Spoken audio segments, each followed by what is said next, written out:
Hello everyone, আসসালামু আলাইকুম সবাইকে। এসএসসি 26 ব্যাচের শিক্ষার্থীরা কিছুদিন পর তোমাদের টেস্ট পরীক্ষা এবং তারপর তোমাদের ফাইনাল যে এসএসসি পরীক্ষাটা আছে সেই যুদ্ধে বসতে যাচ্ছ তোমরা। সো এই এসএসসি পরীক্ষার আগে আমাদের যে টেস্ট পরীক্ষা আছে ওই টেস্ট পরীক্ষার জন্য তুমি যদি তোমার নিজেকে 100% পুশ করে প্রিপারেশন নাও তাহলে এই প্রিপারেশনটাই তোমাকে এসএসসিতে ভালো করতে হেল্প করবে।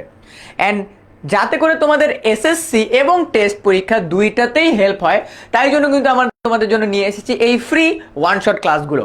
অ্যান্ড তারই ধারাবাহিকতায় আজকে ব্যবসায় শিক্ষা বিভাগের শিক্ষার্থীদের জন্য আমি নিয়ে এসেছি ব্যবসায় উদ্যোগ এর উপরে ওয়ান শট ক্লাস। আজকের এই ক্লাসে বিগত 5 থেকে 10 বছরে বাংলাদেশের বিভিন্ন বোর্ডে আসা গুরুত্বপূর্ণ বহু নির্বাচনীগুলো আমি তোমাদেরকে সলভ করিয়ে দেব। শুধুমাত্র সলভ করে দেবো বিষয়গুলো এমন না, এমসিকিউ সলভ করতে করতে যখনই আমার মাথায় মনে হবে এই এমসিকিউ রিলেটেড কোনো সিকিউ চলে আসতে পারে তোমাদের এক্সামে, সেইটাও কিভাবে লিখতে হবে, কোন টপিক থেকে কিভাবে লিখবা, এই বিষয়গুলোও আমি তোমাদেরকে জানিয়ে দিব। অ্যান্ড অলরেডি তোমাদেরকে বলে রাখি, এসএসসি 26 সুপার স্টুডেন্টস গ্রুপে কিন্তু আমি অলরেডি একটা সাজেশন ভিডিও প্রোভাইড করে রেখেছি, যেই ভিডিওতে তুমি পেয়ে যাবে ব্যবস্থাপনার বা ব্যবসায় উদ্যোগের এই বইয়ের কোন অধ্যায় থেকে কেমন কোশ্চেন আসবে, এমসিকিউর জন্য কোন অধ্যায় পড়বো, বহু নির্বাচনীর জন্য কোন অধ্যায় পড়বো, এই সব কিছু তুমি সেখানে পেয়ে যাবে।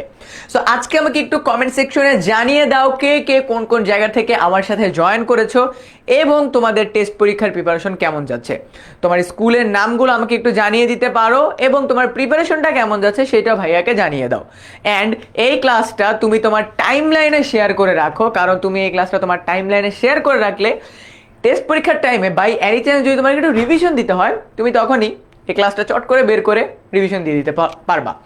অ্যান্ড তোমার কোনো ফ্রেন্ড যার এই ক্লাসটা অনেক প্রয়োজন তার সাথে এই ক্লাসটাকে শেয়ার করে দাও, অথবা সেই ফ্রেন্ডকে আমাদের এই ক্লাসের কমেন্ট সেকশনে মেনশন করে দাও।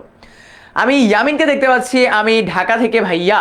ওকে, বাকিরা কে কে কোন কোন জায়গা থেকে জয়েন করেছো, তোমাদের স্কুলের নাম কি, এইগুলো আমাদেরকে একটু জানিয়ে দাও।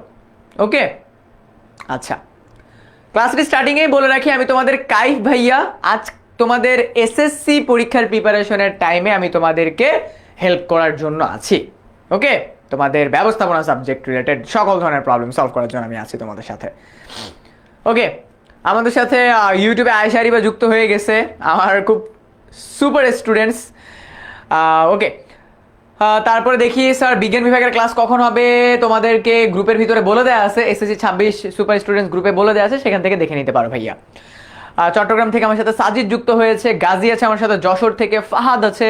ভাইয়া কি বলো, তুমি ভাইয়া বলে বসে আসো।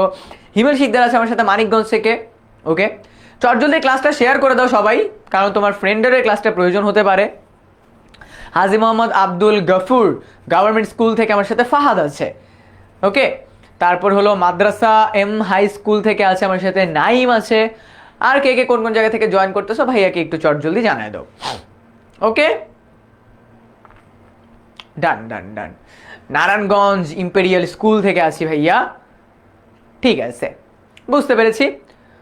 সো আজকের এই ক্লাসের আমাদের মূল মোটিভ কিন্তু একটাই, তোমাদের টেস্ট পরীক্ষার জন্য তোমাদের জার্নিটাকে একটু ইজিয়ার করা এবং আমরা তোমাদের জন্য টেস্ট পরীক্ষার পাশাপাশি কি কি ব্যবস্থা এনেছি যাতে করে তোমাদের এসএসসি পরীক্ষার রেজাল্ট ভালো হয় এইটাও তোমাদেরকে জানিয়ে দেওয়া। ওকে, সো আর সময় ক্ষেপণ না করে আমি আজকের ক্লাসটা চলে যাচ্ছি। ওকে, ডান। সো আমাদের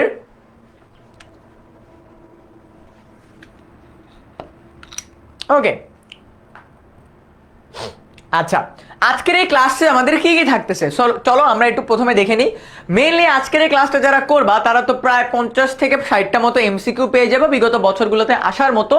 সেই এমসিকিউগুলোর স্লাইড তোমাদের প্রয়োজন হবে পরবর্তীতে প্র্যাকটিস করার জন্য, সেই স্লাইডটা তোমাদেরকে প্রোভাইড করে দেওয়া হবে। কোথায়?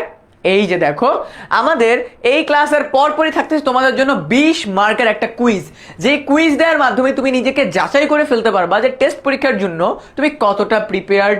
অ্যান্ড দেন তুমি আমাদের এসএসসি 26 সুপার স্টুডেন্ট যে গ্রুপটা আছে ওই গ্রুপে জয়েন করার মাধ্যমে তুমি কিন্তু এক্সাম হ্যাক রিলেটেড বিভিন্ন ধরনের ভিডিও টিপস অ্যান্ড ট্রিক্স পেয়ে যাবা।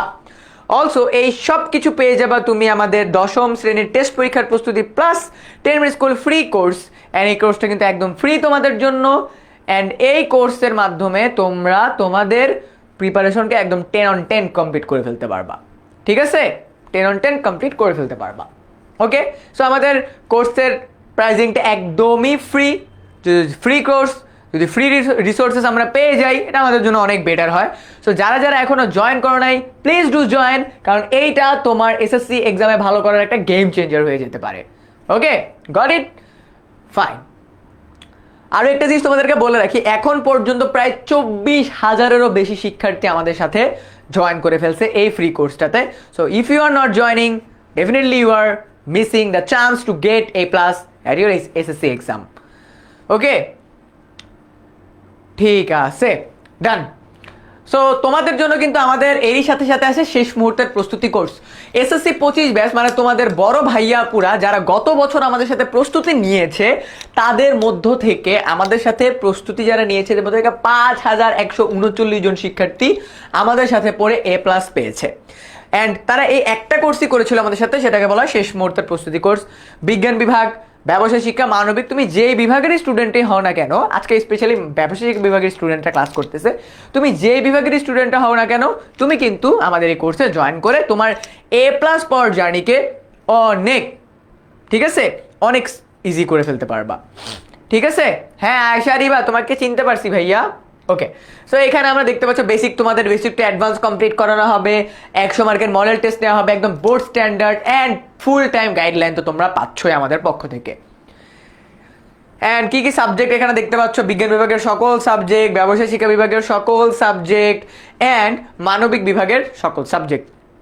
তোমাদেরকে বলে রাখি, ব্যবসায় শিক্ষা বিভাগের স্টুডেন্টদের জন্য কিন্তু আমাদের ব্যবসায় উদ্যোগ এই কোর্সটা গত বছর ছিল না, বাট তোমরা চেয়েছো বলেই কিন্তু আমরা এই কোর্সটাকে এনেছি। তাই তোমাদের ভালোর কথা চিন্তা করেই কোর্সটাতে জয়েন করে ফেলো এখনই।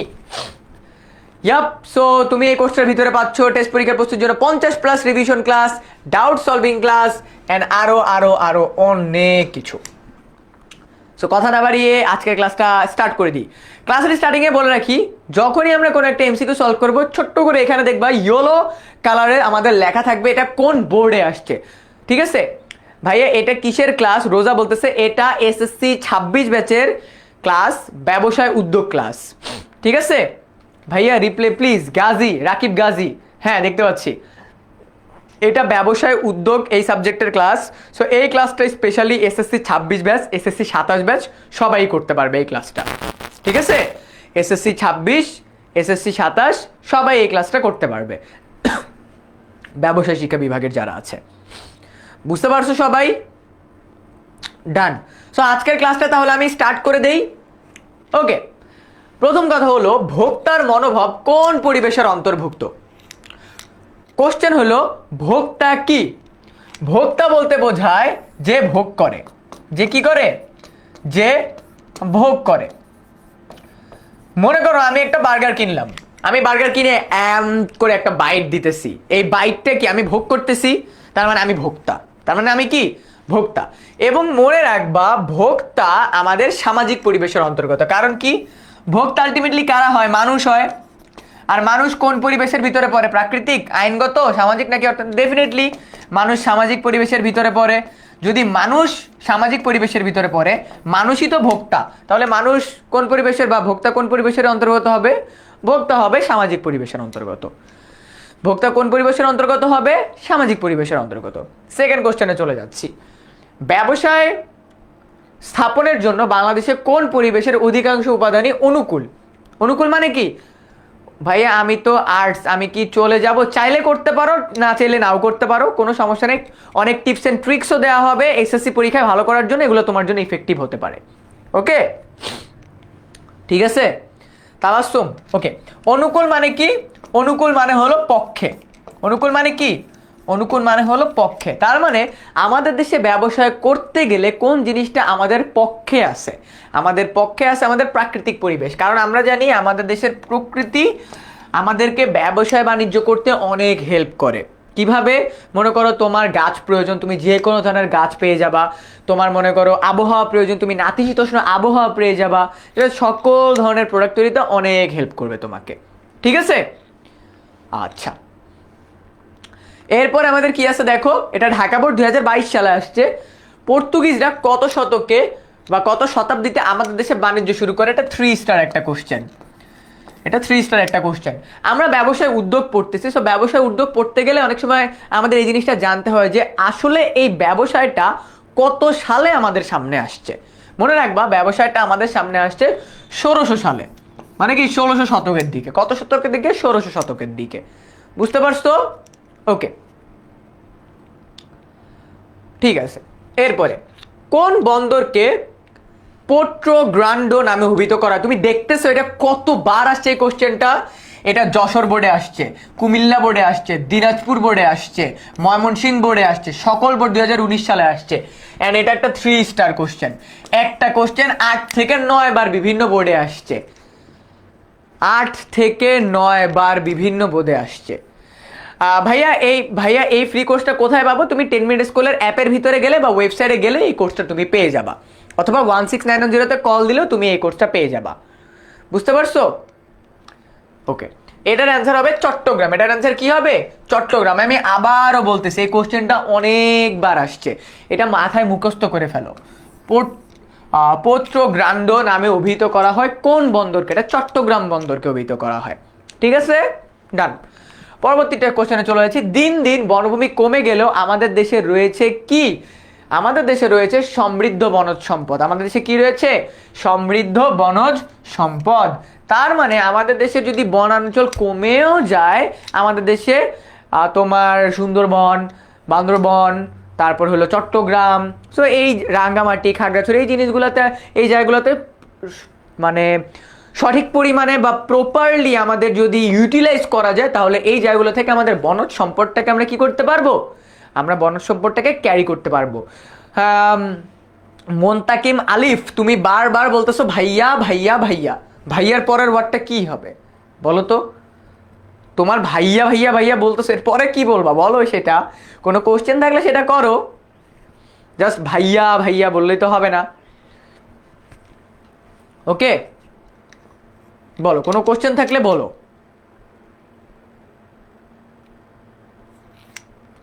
ওকে,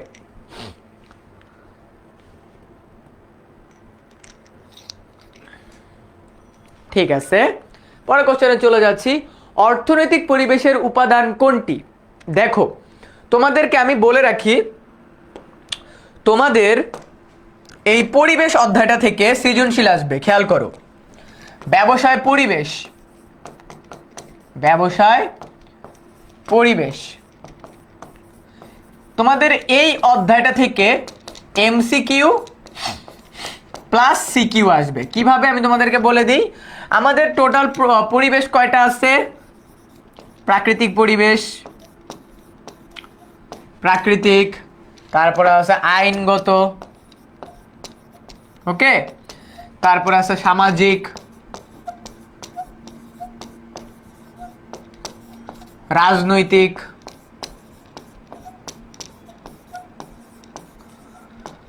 প্রযুক্তিগত,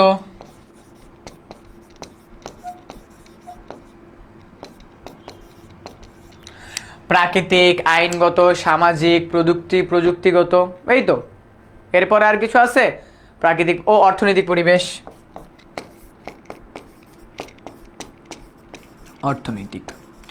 এই পরিবেশগুলোর মধ্য থেকে আমাদের সৃজনশীল আসবে এবং সিকিউ আসবে। কিভাবে? তোমাদেরকে বলা হবে সবচেয়ে গুরুত্বপূর্ণ পরিবেশ কোনটা। সবচেয়ে গুরুত্বপূর্ণ পরিবেশ হলো আমাদের অর্থনৈতিক পরিবেশ, কারণ অর্থ দ্বারা সবকিছু ডিফাইন করা হয়। ওকে, এমসিকিউ আসবে কিভাবে জানো? এমসিকিউ আসবে হলো আমাদেরকে বলবে যে তোমার জনগণ কোন পরিবেশের অন্তর্গত, প্রযুক্তি কোন পরিবেশের অন্তর্গত, তারপর হলো তোমার নেতা কোন পরিবেশের অন্তর্গত, সরকার কোন পরিবেশের অন্তর্গত। এই পরিবেশগত জায়গাগুলো থেকেই আমাদের কোশ্চেনগুলো আসবে, ঠিক আছে? বুঝতে পারছো? ওকে, আমাদের টপিকে চলে আসছি আমরা আমাদের টপিকে। ওকে, এইটার অ্যান্সার হবে অর্থনৈতিক পরিবেশের উপাদান কোনটা? দেখো, বাণিজ্যিক আইন, জনগণের সঞ্চয় অর্থ, আমার মনে হচ্ছে এখানকার ওকে এটা হবে আমাদের 2-3, কত কত 2-3 বা দেখবা যেটার সাথে আইন আছে ওইটা আমার চলে যাবে আইনগত পরিবেশ। কোন পরিবেশ? যখনই লাস্টে আইন কথা থাকবে এটা চলে যাবে আইনগত পরিবেশ। সেই জন্য এই দুইটা অ্যান্সার হবে আমাদের, এই জন্য আমাদের কি হবে, এই দুইটা অ্যান্সার হয়ে যাবে। বুঝতে পারতেছো? ওকে ভাইয়া আমাদের ওকে ভাইয়া when will the humanities class starts, কখন স্টার্ট হবে তোমাদেরকে জানাই দেওয়া হবে। এসএসসি 26 সুপার স্টুডেন্টস গ্রুপে কিন্তু জানাই দেওয়া হয়েছে, এসএসসি 26 সুপার স্টুডেন্টস গ্রুপে কিন্তু জানাই দেওয়া হয়েছে, ঠিক আছে? ওকে এরপরে সামাজিক পরিবেশের উপাদান কোনটি? সামাজিক পরিবেশের উপাদান হলো আমাদের, দেখো মানব সম্পদ হলো আমাদের কোন পরিবেশ? মানব সম্পদ হলো আমাদের অর্থনৈতিক পরিবেশ। সামাজিক পরিবেশের উপাদান কি? 1 আর আমাদের 1 আর 2। মানব সম্পদ আমাদের কোন পরিবেশের উপাদান? মানব সম্পদ আমাদের অর্থনৈতিক পরিবেশ, বাট এইখানে আমাদের মানুষটাকে আমরা তোমার সামাজিক পরিবেশের ভিতরে আনতেছি। ভিন্ন দেশের সাথে সম্পর্ক স্থাপন ব্যবসায় কোন পরিবেশের? দেখো ভিন্ন দেশের সাথে সম্পর্ক কারা স্থাপন করে? চুক্তি কারা করে? চুক্তি করে তোমার রাজনীতিবিদরা, তাই না? মনে করো তোমার আমাদের আশেপাশের কোনো একটা দেশের সাথে আমাদের চুক্তি করতে হবে কোনো একটা বিষয় নিয়ে, ঠিক আছে? এই দ্বিপাক্ষিক চুক্তি বা সম্পর্ক স্থাপনের ক্ষেত্রে ভূমিকা রাখে নেতা কর্মীরা। কারা ভূমিকা রাখে? চুক্তি কারা করে? খেয়াল করো এইসব ক্ষেত্রে চুক্তি করে নেতা কর্মীরা। এন্ড এই নেতা কর্মীরা হলো রাজনৈতিক পরিবেশের অন্তর্গত, তাই এই তোমার বৈদেশিক লেনদেনকে আমরা রাজনৈতিক পরিবেশের আওতায় ফেলে দিচ্ছি, ঠিক আছে? বৈদেশিক পরিবেশকে আমরা রাজনৈতিক পরিবেশের আওতায় ফেলে দিচ্ছি, ঠিক আছে? বুঝতে পারতেছো? ওকে 9 নম্বর কোশ্চেন, আন্তর্জাতিক সম্পর্ক। এটা একটা 3 স্টার কোশ্চেন। একটা আছে আন্তর্জাতিক আইন আর একটা আছে আন্তর্জাতিক সম্পর্ক। মনে রাখবা আন্তর্জাতিক সম্পর্ক রাজনৈতিক পরিবেশ। কি পরিবেশ? আন্তর্জাতিক সম্পর্ক রাজনৈতিক পরিবেশ। কারণ কি? কারণ মনে করো একটা দেশ এ আর একটা দেশ বি, এই এ দেশ বি দেশের সাথে কোনো লেনদেন করতে চায় বা কোনো একটা রিলেশনে আসতে চায়, মনে করো টেকনোলজিক্যাল বা হলো তোমার গার্মেন্টস রিলেটেড যে কোনো একটা বিষয়ে কিসে আসতে চায়? একটা সম্পর্কে আসতে চায়।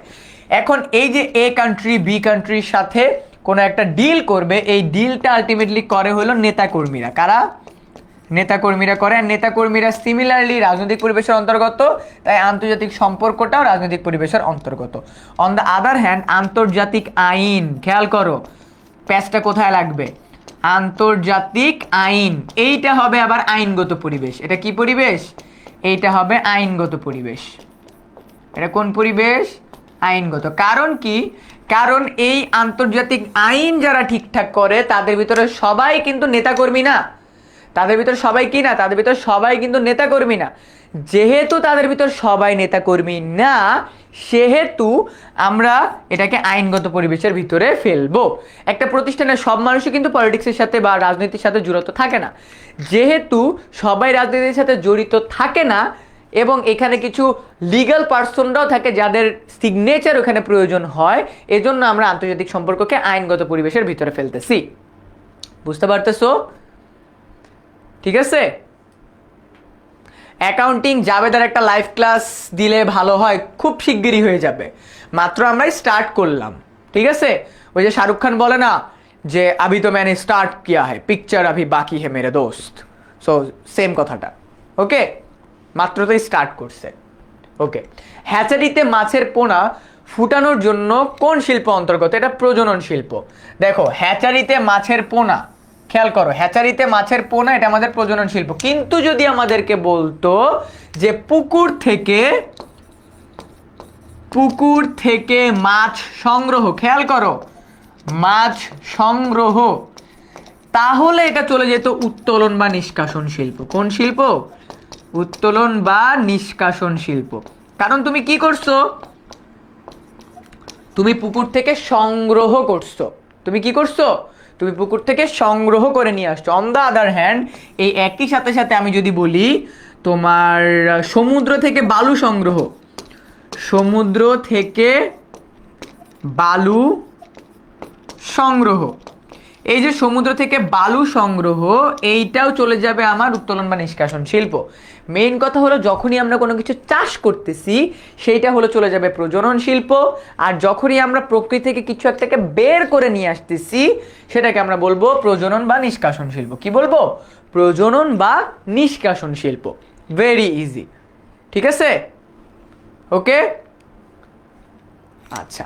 এরপরে পণ্য দ্রব্যের উৎপাদন প্রক্রিয়ায় প্রকৃতপক্ষে প্রভাব বিস্তার করে কোনটি? দেখো, পণ্য দ্রব্যের উৎপাদন করতেছো, তুমি কোনো একটা প্রোডাক্ট উৎপাদন করতেছো, মনে করো এই মাউসটা তুমি তৈরি করতেছো, এইখানে সবচেয়ে অবদান রাখে কোনটা?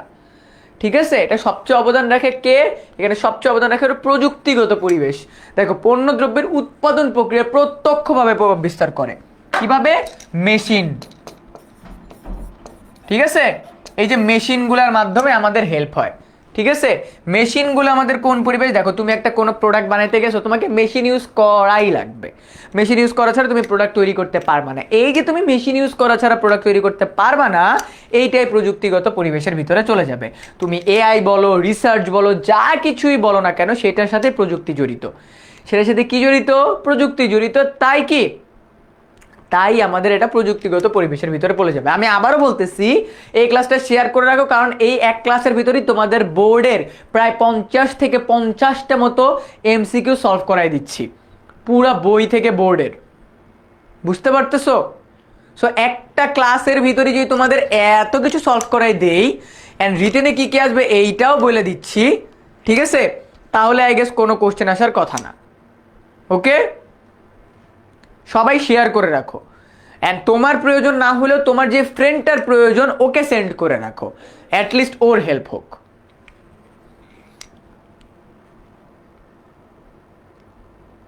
ওকে, ঠিক আছে। এরপরে চলে যাচ্ছি, ব্যবসায় ক্রমবিকাশ ধারাকে কয়টি পর্যায়ে বিভক্ত করা হয়? ব্যবসায়ের ক্রমবিকাশের ধারাকে আমরা 3টি পর্যায়ে ভাগ করে থাকি। কয়টা পর্যায়ে? 3টে পর্যায়ে ভাগ করে থাকি। এরপরে দেখো, এই কোশ্চেনটা অনেকবার আসছে। কাগজি মুদ্রার প্রচলন হয় কোন যুগে? কাগজি মুদ্রার প্রচলন হয় মধ্যযুগে। এটা প্রাচীন যুগ কেউ ভুলেও দিও না। কাগজি মুদ্রার প্রচলন হয় কোন যুগে? মধ্যযুগে। কোন যুগে হয়? মধ্যযুগে কাগজি মুদ্রার প্রচলন হয়। ঠিক আছে, বুঝতে পারছো? ওকে, ব্যবসার সংগঠন উদ্ভব হয় কোন যুগে? ব্যবসার সংগঠনের উদ্ভব হয় মধ্যযুগে। যেসব কোশ্চেনের অ্যান্সার তোমরা দেখে প্রাচীন যুগ বা আধুনিক যুগ মনে করতেছো, এটা কিন্তু আসলে প্রাচীন যুগ বা আধুনিক যুগ না, ওইটা কিন্তু মধ্যযুগ। ঠিক আছে, এটা হলো মধ্যযুগ। বুঝতে পারছো? ওকে, ব্যবসার ক্রমবিকাশের মধ্যযুগের পর্যায়ে কোনটি? ব্যবসার মধ্যযুগে কি ঘটছে? এই যে ব্যবসায় সংগঠনের উদ্ভব ঘটছে। দেখো, এই কোশ্চেনটা কি? এই কোশ্চেনটা আমার ঢাকা বোর্ড 2022 সালে আসছে, সিলেট বোর্ড 2023 সালে আসছে। আমি কিন্তু তোমাদের জন্য সেই কোশ্চেনগুলাই আনছি যেগুলো বিগত বছরগুলোতে আসছে। ওকে, ডান। মধ্যযুগের ব্যবসায় ক্রমবিকাশের ধারাগুলো হলো বাজার ও শিল্প সৃষ্টি, শিল্প বিপ্লব, কাগজি মুদ্রার প্রচলন। 1 আর 3। শিল্প বিপ্লব হয় আধুনিক যুগে। কোন যুগে? শিল্প বিপ্লব হয় আধুনিক যুগে। 1750 থেকে 50 সালে হয় শিল্প বিপ্লব। এটা একটা কোশ্চেন। সো আমাদের মধ্যযুগে হয় বাজার ও শহর সৃষ্টি, কাগজি মুদ্রার প্রচলন হয়। ওকে, বুঝতে পারছো? আমাদের এই দুইটা কাজ হয় মধ্যযুগে। আর আধুনিক যুগে আমাদের শিল্প বিপ্লবে 1750 থেকে 1850 সালে। এটা কুমিল্লা বোর্ড 2021 সালে আসছে। লেনদেনের ক্ষেত্রে ডেবিট ও ক্রেডিট কার্ডের প্রচলন হয় কোন যুগে? এটা হলিক্রস কলেজে আসছে। এটা হলিক্রস কলেজের একটা স্কুলের একটা কোশ্চেন। ওকে, এটা হলিক্রস স্কুলের একটা কোশ্চেন। হ্যাঁ, কি হয়েছে তোমাদের ইউটিউবে যারা কমেন্ট করতেছো, কি হয়েছে আমাকে বলো? প্রবলেম কি? কি প্রবলেম আমাকে বলো? কোনো প্রবলেম হচ্ছে ইউটিউবে যারা বলতেছো?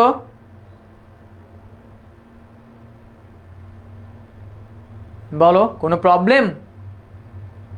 বারবার বলতেছো ইউটিউবের কমেন্ট দেখে না ভাইয়া, ইউটিউবের কমেন্ট দেখে না। কোনো প্রবলেম হলে জানাও আমাকে। স্যার, ইজারা অর্থ কি? ইজারা অর্থ হলো তুমি কাউকে কোনো একটা কিছু করার কাজ দিছো। ইজারা অর্থ হলো তুমি কাউকে কোনো একটা কিছু করার কাজ দিছো। মনে করো তোমার একটা জমি আছে, তুমি এই জমিতে অন্য কাউকে কাজ করার সুযোগ করে দিছো এবং তার বিনিময়ে তুমি তার থেকে টাকা নিচ্ছ। বুঝতে পারছো? এটাকে বলা হয় ইজারা।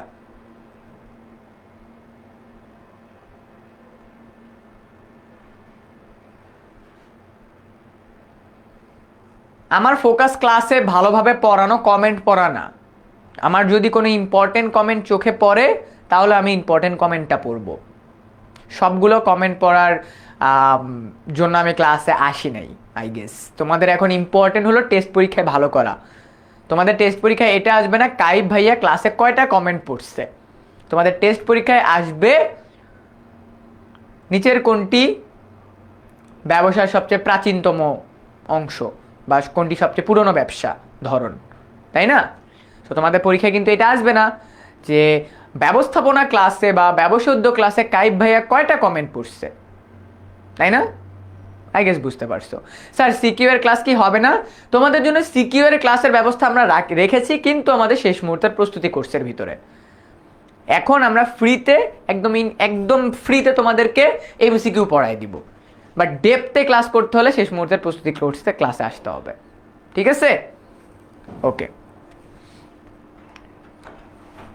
আচ্ছা।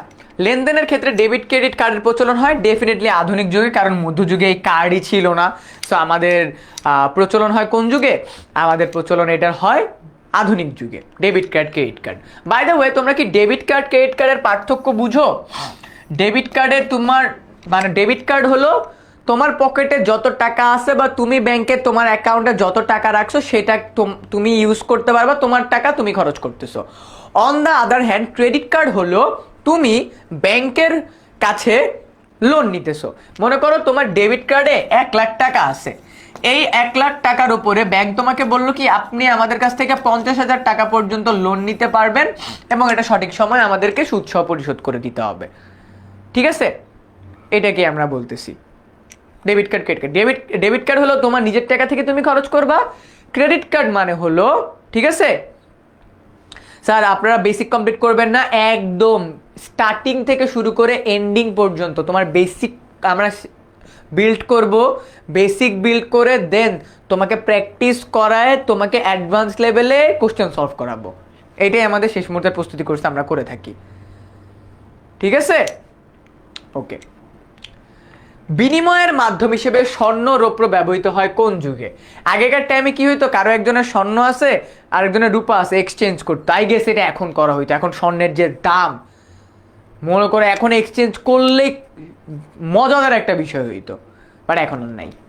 ওকে, বিনিময়ের মাধ্যম হিসেবে স্বর্ণ রৌপ্য ব্যবহৃত হতো কোন যুগে? এটা হতো মধ্যযুগে। মধ্যযুগে মানুষ কি করতো, কারণ তখন তো টাকা পয়সা মাত্র প্রচলন শুরু করছে। এর আগে বিনিময় প্রথা ছিল। ঠিক আছে? মানে একজনের যেটা মনে করো আমার মনে করো গোল্ড প্রয়োজন আর তোমার কাছে মনে করো সিলভার আছে।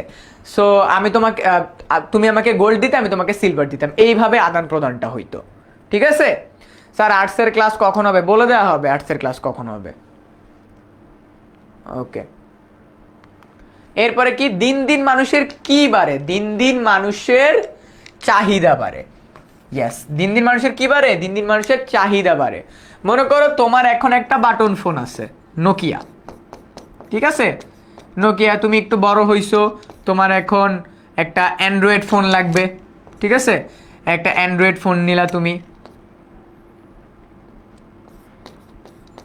এরপরে তুমি আর একটু বড় হইলা, তুমি একটা আপেল আছে এমন একটা ফোন নিলা। আচ্ছা, আপেল একটা যে আমাইকে ফেলছি, সো মনে করো আপেল একটা ফোন নিলা। সো দেখো তোমার দিন দিন কিন্তু চাহিদার আপডেট হচ্ছে। ঠিক আছে? চাহিদার আপডেট হচ্ছে। এরপরে তুমি বললা যে না আমি এখন একটা ভিশন প্রো নিব। আমি এখন একটা কি নিব? আমি এখন একটা যেরকম দেখতে ভিশন প্রো নিব, যেটার মাধ্যমে আমি কি করতে পারি, যেটার মাধ্যমে আমি ভার্চুয়াল রিয়ালিটিতে দেখতে পারবো। ওকে, আচ্ছা। কোন পর্যায়ের ব্যর্থতার জন্য কোনো কার্যক্রমের ব্যর্থতার জন্য মুদ্রার প্রচলন ঘটে? বিনিময় মাধ্যমের। আগেকার টাইমে কি হইতো, মনে করো আমার একটা জিনিস প্রয়োজন, বাট তোমার কাছে ওইটা আছে, কিন্তু তোমার যেটা প্রয়োজন ওটা আমার কাছে নাই। বুঝতে পারছো? মনে করো আমার দরকার আলু। ঠিক আছে? আমার দরকার আলু আর তোমার দরকার গম। এখন আমরা কি করব, মনে করো তুমি আমাকে গম, মনে করো আমি তোমাকে গম দিলাম, কিন্তু তোমার আবার আলু প্রয়োজন নাই। আমার কাছে আলু আছে, তোমার কাছে গম আছে, আমার গম প্রয়োজন, আমি তোমাকে গম দিলাম, কিন্তু তোমার আলু প্রয়োজন নাই, তাহলে তুমি কি আমার সাথে লেনদেন করবা? করবা না। সো এইটার জন্য কি হয়েছে, এই পণ্য বিনিময় বা বার্টার সিস্টেম এটা বাদ হয়ে আমাদের মুদ্রার প্রচলন হয়েছে, যে কোনো একটা কিছু দিয়ে আমরা লেনদেন করতে পারি। বুঝতে পারছো? কোনো একটা কিছু দিয়ে আমরা কি করতে পারি? লেনদেন করতে পারি। ওকে, পরের কোশ্চেন, ব্যবসায় ক্রমবিকাশের ধারাকে কয়টি পর্যায়ে ভাগ করা হয়? 3টি পর্যায়ে ভাগ করা হয়, প্রাচীন যুগ, মধ্যযুগ, আধুনিক যুগ। ক্রমবিকাশের ধারাকে 3টি পর্যায়ে ভাগ করা হয়, প্রাচীন যুগ, মধ্যযুগ, আধুনিক যুগ। ঠিক আছে, ব্যবসায় উদ্যোগ কবে ক্লাস নেবেন? এই যে এখন ব্যবসায় উদ্যোগ ক্লাসটাই নিচ্ছি তোমাদের। ওকে, তোমাদের এখন ব্যবসায় উদ্যোগ ক্লাসই নিচ্ছি আমি। ওকে, আচ্ছা, এরপরে কি, পৃথিবীর বিখ্যাত শিল্প উদ্যোক্তা ছিলেন কে? এটা যশোর বোর্ড 2024 সালে আসছে।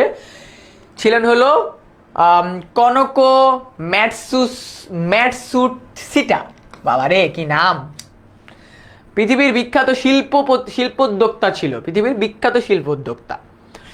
উদ্যোক্তার চরিত্রের একটি উল্লেখযোগ্য দিক হলো সে সাফল্য লাভের তীব্র আকাঙ্ক্ষা থাকে। মনে রাখবা, এই 3টাও থাকে, চ্যালেঞ্জিং মনোভাব, ব্যর্থতা থেকে শিক্ষা গ্রহণ, অতি আত্মবিশ্বাস। তুমি বলতে পারো ভাইয়া একজন উদ্যোক্তার এই 3টা গুণাবলীই থাকে, কিন্তু এইটা দেখো, সাফল্য গ্রহণের তীব্র আকাঙ্ক্ষা, সে ফেল করুক, সে হেরে যাক, তার বিজনেসের লস হোক, তার যে সফল হওয়ার একটা আকাঙ্ক্ষা, ওই আকাঙ্ক্ষাটা তার ভিতরে একদম মানে পরিপূর্ণভাবে আছে। যেহেতু এই আকাঙ্ক্ষাটা তার ভিতরে একদম পরিপূর্ণভাবে আছে, এইটাই তাকে হেল্প করে অন্য সব কিছু ছেড়ে তাকে মোটিভেটেড ভাবে সামনের দিকে আগাইতে, তাকে মোটিভেটেড ভাবে কি সামনের দিকে এগোতে। ওকে, আচ্ছা, এরপরে কোনটি উদ্যোক্তার গুণ নয়? উদ্যোক্তার গুণ নয় কোনটা? হ্যাঁ, উদ্যোক্তার গুণ নয়, সফলতা থেকে শিক্ষা গ্রহণের মানসিকতা। ওয়েট, কোনটি উদ্যোক্তার গুণ নয়? কৃতিত্ব অর্জনের আকাঙ্ক্ষা, কঠোর পরিশ্রম করার ক্ষমতা, চ্যালেঞ্জ গ্রহণ করার ক্ষমতা, সফলতা থেকে শিক্ষা গ্রহণের মানসিকতা। না, ব্যর্থতা থেকে শিক্ষা গ্রহণ করে। সফলতা থেকে উদ্যোক্তা কখনো শিক্ষা গ্রহণ করে না। যে ব্যক্তি সফল, ও তো জানেই আমি সফল, ওর তো আর এখানে কোনো প্রবলেম নেই। বাট একজন উদ্যোক্তা তখনই লার্নিং গ্রহণ করে যখন সে ফেইল করে। তুমি আমি যদি তোমাকে বলি, তোমার লাইফে কখন এমনটা হয়েছে যে ভাই আমি অনেক ভালো কিছু পারছি, অনেক ভালো কিছু পেয়ে গেছি, আমি ওইটাকে নিজের লার্নিং হিসেবে রাখি? না, আমরা যখন ধাক্কা খাই, যখন আমরা কোনো একটা ভুল করি, তখনই কিন্তু আমরা ওটাকে সলভ করি যাতে পরবর্তীতে এটা আর কখনো রিপিট না হয়। অ্যান্ড উদ্যোক্তাও এই জিনিসটা করে। ব্যবসার ক্ষেত্রে যখনই সে ব্যর্থ হয়, তখনই সে শিক্ষা গ্রহণের মানসিকতাটা অবলম্বন করে। ওকে, আচ্ছা, পরের কোশ্চেনে চলে যাচ্ছি। নিজের ইচ্ছা মতো কাজ করার মনোভাব একজন উদ্যোক্তার কি? একজন উদ্যোক্তার গুণাবলী। আমি আমার ইচ্ছা মতো কাজ করতে পছন্দ করি, এইটা একজন উদ্যোক্তার গুণাবলী। ঠিক আছে, এটা একজন কি? উদ্যোক্তার গুণাবলী। ওকে, ঠিক আছে। উদ্যোক্তার গুণাবলী হলো সৃজনশীলতা, উদ্ভাবনী শক্তি, পুঁজি সংগ্রহের ক্ষমতা। 3টাই। সে সৃজনশীল মানে ইনোভেটিভ কাজ করে, উদ্ভাবনী শক্তি নতুন কিছু তৈরি করে, পুঁজি সংগ্রহ তার মানে টাকা কিভাবে সংগ্রহ করতে হয় এটা একজন উদ্যোক্তা ভালো করে জানে। কারণ এটা একটা উদ্যোক্তার একদম বেসিক জিনিস, যে আমি টাকা কিভাবে সংগ্রহ করবো এটা আমাকে জানতে হবে। ঠিক আছে স্যার, স্টেশনারি মানে কি? স্টেশনারি মানে হলো তোমার কলম, পেন্সিল, খাতা, রাবার, কাটার, স্টাপলার, এগুলোকে বলা হয় স্টেশনারি। ঠিক আছে, বুঝতে পারছো? যে কোশ্চেনটা করছো ভাই, স্টেশনারি মানে কি? স্টেশনারি মানে হলো পেন্সিল, কলম, রাবার, কাটার, এগুলা।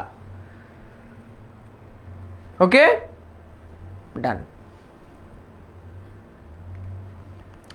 ওকে, সফল উদ্যোক্তা তাদের কাজের জন্য পরিতৃপ্তি পান, অসীম আনন্দ পান, স্বল্পে সন্তুষ্ট হন না। একজন সফল উদ্যোক্তা কখনো স্বল্পে সন্তুষ্ট হয় না। তুমি কি কখনো দেখছো এলন মাস্ক বলছে না ভাই জীবনে এনাফ টাকা পয়সা কামায় ফেলছি, এবার আর টাকা পয়সা কামানো লাগবে না? এলন মাস্ক কি কখনো এরকম বলছে? বলে না। কারণ যারা সফল ব্যক্তি, ওদের ভিতরে টাকা কামানোর একটা ক্ষুধা আছে। মানুষের ক্ষুধা কি কখনো শেষ হয়? তোমার মনে করো এখন খাইলে এখন তোমার ক্ষুধা শেষ, বাট 2 ঘন্টা পরে কিন্তু আবার ক্ষুধা লাগবে। সো একজন উদ্যোক্তার এই ক্ষুধাটা অনেক বেশি, যে আমাকে আরও কিছু করতে হবে, আরও কিছু করতে হবে, আর নতুন কিছু করতে হবে। বুঝতে পারছো? ওকে, এরপরে কোনটি সফল উদ্যোক্তার বড় বৈশিষ্ট্য? সফল উদ্যোক্তার বড় বৈশিষ্ট্য কি? পরিমিত পরিমাণ ঝুঁকি গ্রহণ করা। একজন উদ্যোক্তা জানে তাকে কতটুকু রিস্ক নিতে হবে, তাকে কতটুকু কি নিতে হবে? রিস্ক নিতে হবে। কারণ কি আমরা জানি, আমরা ফিনান্সে পড়ছি না, ঝুঁকি বেশি তো মুনাফা বেশি। আমরা জানি তো এটা, তাই না? ঝুঁকি বেশি নিলে আমার মুনাফাও বেশি হবে। এজন্য সফল উদ্যোক্তা জানে তাকে কতটুকু পরিমাণ ঝুঁকি নিতে হবে যাতে করে সে যতটুকু আর্ন করতে চায় ততটুকু আর্ন করতে পারে। বুঝতে পারছো? ক্লিয়ার? ওকে, এরপরে কোন কাজটি করতে উদ্যোক্তার বিশেষ আনন্দ পান? চ্যালেঞ্জমূলক কাজ করতে। একজন উদ্যোক্তা বা যে ব্যক্তি ব্যবসায় করতে পছন্দ করে সে ব্যক্তিরা চ্যালেঞ্জ দিতে চায়, সে ব্যক্তি অনেক বেশি চ্যালেঞ্জ নিতে চায়। কারণ একটা চ্যালেঞ্জই কিন্তু তার কাছে একটা অপরচুনিটি। তুমি যখন একটা চ্যালেঞ্জকে গ্রহণ করতেছো যে না আমি এই বছর 1,00,000 টাকা বেশি আর্ন করবো, এটা একটা চ্যালেঞ্জ। ওই চ্যালেঞ্জটাকে প্রুফ করার জন্য হলেও উদ্যোক্তাকে বেটার কাজ করতে হবে। ওই বেটার কাজ করার জন্যও তাকে কি করতে হবে? সে কিন্তু কাজ করবে, আর এই কাজটাই একটা চ্যালেঞ্জমূলক কাজ। সে নিজেকে চ্যালেঞ্জ করতেছে, এটা কিন্তু অন্যকে চ্যালেঞ্জ, এটা নিজেকে চ্যালেঞ্জ করা, যে আমি আমার নিজেকে ছাপিয়ে যাব। ঠিক আছে? ওকে, আচ্ছা। এরপরে নিচের কোনটি ব্যবসায় উদ্যোক্তার প্রধান গুণ? ব্যবসায় উদ্যোক্তার প্রধান গুণ কোনটি? সে সাংগঠনিক ক্ষমতার অধিকারী হবে। এখন সাংগঠনিক ক্ষমতা মানে কি? তার মানে হলো নেতৃত্ব দেওয়ার ক্ষমতা। নেতৃত্ব দেওয়ার ক্ষমতা, মনে রাখবে এটা। নেতৃত্ব দেওয়ার ক্ষমতা একজন উদ্যোক্তার অনেক বড় গুণাবলী। মনে করো তোমার প্রতিষ্ঠানে তোমার ছোট ভাই কাজ করে, ধরে নিও। এখন তোমার ভাই যদি তোমার প্রতিষ্ঠানে কাজ করে, তুমি কি তোমার ভাইকে পারবা ঝাড়ি দিয়ে একটা কথা বলতে? পারবা না, কারণ বাসায় গিয়ে আম্মুকে বলে দিবে যে আম্মু ওনা অফিসে আমার সাথে খারাপ ব্যবহার করে। এজন্য মনে রাখবা ব্যবসায়ের ক্ষেত্রে ইমোশন দিয়ে কখনো ব্যবসা করতে হয় না। মানে ইমোশনাল, যাদের সাথে আমরা ইমোশনাল অ্যাটাচমেন্টে জড়িত তাদের সাথে সচরাচর ব্যবসাকে অ্যাভয়েড করতে হয়। বুঝতে পারছো? কারণ এই যে ওই প্রপারলি লিডটা দেওয়া যায় না। তুমি মনে করো একজন ব্যক্তি তোমার কথা শুনলো না, তোমার কাজের অর্ডার শুনলো না, তাকে তুমি যেভাবে ঝাড়ি দিয়ে কথা বলতে পারবা, বাট তোমার ফ্যামিলি মেম্বারকে কিন্তু সেভাবে করে ঝাড়ি দিয়ে কথা বলতে পারবা না। এজন্যই সাংগঠনিক ক্ষমতা একজন উদ্যোক্তার অনেক বড় একটা গুণাবলী, যে কাকে কিভাবে কাজ কার কাছ থেকে আদায় করে নিবে সেটা তাকে বুঝতে পারার ক্যাপাবিলিটি তার থাকতে হবে। ওকে, এরপরে কোশ্চেনে চলে যাচ্ছি। কি কারণে একজন উদ্যোক্তা অধিষ্ঠ লক্ষ্য পৌঁছাতে ব্যর্থ হতে পারে? অধিষ্ঠ মানে কি জানো? অধিষ্ঠ মানে হলো চাওয়া। অধিষ্ঠ মানে কি? চাওয়া। মানে সে যে লক্ষ্যটা যেতে চায় সেখানে সে পৌঁছাতে পারবে না। কারণ কি? কারণ নিজের প্রতি অত্যাধিক বিশ্বাস যদি থাকে, মানে যেটাকে আমরা ওভার কনফিডেন্ট বলি। একজন ভাইয়া পণ্য নিষ্পত্তি মানে কি? পণ্য নিষ্পত্তি মানে হলো, তুমি মনে করো কি বলবো এটাকে, পণ্য নিষ্পত্তি মনে করো তুমি কারো কাছ থেকে প্রোডাক্ট কিনছো, কেনার পরে বাকিতে কিনছো, তার কাছে প্রোডাক্টটা পাঠাই দিছো, এটাকে বলা হয় পণ্য নিষ্পত্তি। বুঝতে পারছো? তুমি কারো কাছ থেকে বাকিতে প্রোডাক্ট কিনছো বা পণ্য কিনছো, সে তোমাকে টাকা দিছে, তুমি পণ্য পাঠাই দিছো, এটা হলো নিষ্পত্তি। তাকে বুঝাই দিছো, কাউকে বোঝায় দিয়াকে নিষ্পত্তি বুঝায়। ওকে, আচ্ছা। কি কারণে একজন উদ্যোক্তাকে অধিষ্ঠ লক্ষ্য পৌঁছাতে ব্যর্থ হতে পারে? যদি কেউ ওভার কনফিডেন্ট থাকে। যদি কেউ কি থাকে? Over confident. একজন ওভার কনফিডেন্ট ব্যক্তি কিন্তু লাইফে সব জায়গায় যায় হোঁচট খায়। কখনো কখনো সে পার হয়ে যায়, বাট ম্যাক্সিমাম টাইমে যে কিন্তু সে কি খায়? একটা বড় ধরনের হোঁচট খায়।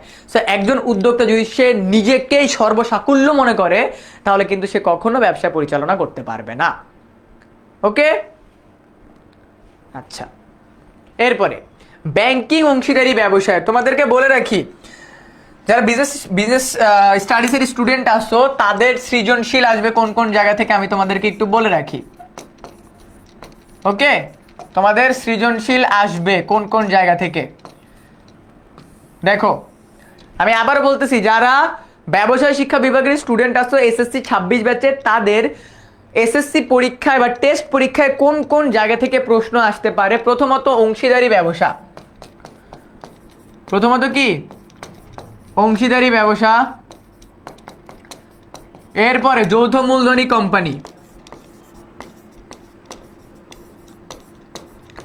যৌথ মূলধনী কোম্পানি, এরপরে বিপণন। এই তিনটা চ্যাপ্টার যদি কেউ ভালোভাবে করে আমি বলতে পারি সে এক্সাম হলে গিয়ে অনায়াসে 3 থেকে 4টা সৃজনশীল কমন পাবে। এক্সাম হলে গিয়ে অনায়াসে 3 থেকে 4টা সৃজনশীল, অংশীদারি ব্যবসা, যৌথ মূলধনী কোম্পানি, বিপণন, এই তিনটা চ্যাপ্টার কেউ যদি ভালোভাবে পড়ে তাহলে তার 3 থেকে 4টা সৃজনশীল, ইভেন যৌথ মূলধনী কোম্পানি থেকে তুমি 2টা সৃজনশীলও পেয়ে যেতে পারো। যৌথ মূলধনী কোম্পানি থেকে তুমি 2টা থেকে 3টা সৃজনশীলও পেয়ে যেতে, 2টা সৃজনশীল পাবা, 3টা পাবা না। এবং এই 3টা চ্যাপ্টার, জাস্ট এই 3টা চ্যাপ্টার পড়লে তুমি 3 থেকে 4টা সৃজনশীল কমন পাবা, লিখতে পারবা ভালোভাবে। তোমার আমরি সব চ্যাপ্টার পড়ার দরকার নাই, যেটা পড়লে সৃজনশীল আসবে সেইটাই পড়ো, ঠিক আছে? বুঝতে পারছো? এটা ক্লিয়ার? এটা সব স্ক্রিনশট নিয়ে রাখতে পারো, ওকে? তোমাদের এই 3টা চ্যাপ্টার থেকে ম্যাক্সিমাম কোশ্চেন তোমরা ভালোভাবে লিখতে পারবা। তোমাদের বলতে পারে অংশীদারি ব্যবসায় ইনি কোন ধরনের অংশীদার, তারপর বলতে পারে যে এইটা কি পাবলিক লিমিটেড কোম্পানি নাকি private limited company, public limited কোম্পানির বৈশিষ্ট্যগুলো কি কি, প্রাইভেট লিমিটেড কোম্পানির বৈশিষ্ট্যগুলো কি কি, ব্যবসায় বলতে কি বোঝায়, ব্যবসায় স্বল্পমেয়াদী উদ্দেশ্য কেন মুনাফা অর্জন, ব্যবসায় দীর্ঘমেয়াদী উদ্দেশ্য কেন সম্পদ সর্বাধিকরণ। এই কোশ্চেনগুলো কিন্তু তোমাদের এসএসসি পরীক্ষায় প্রতি বছরই ঘুরিয়ে ফিরিয়ে আসে। তাই এই জিনিসগুলো যদি প্র্যাকটিস করো তাহলে কিন্তু তোমাদের জন্য অনেক হেল্পফুল হবে, ওকে? বুঝতে পারছো? ওকে, চলে যাচ্ছি আমরা আমাদের পড়ায়। অংশীদারি ব্যবসায়, ব্যাংকিং অংশীদারি ব্যবসার ক্ষেত্রে সদস্য সীমা কতজন আমি তোমাদেরকে একদম প্রপারলি লিখে দিই।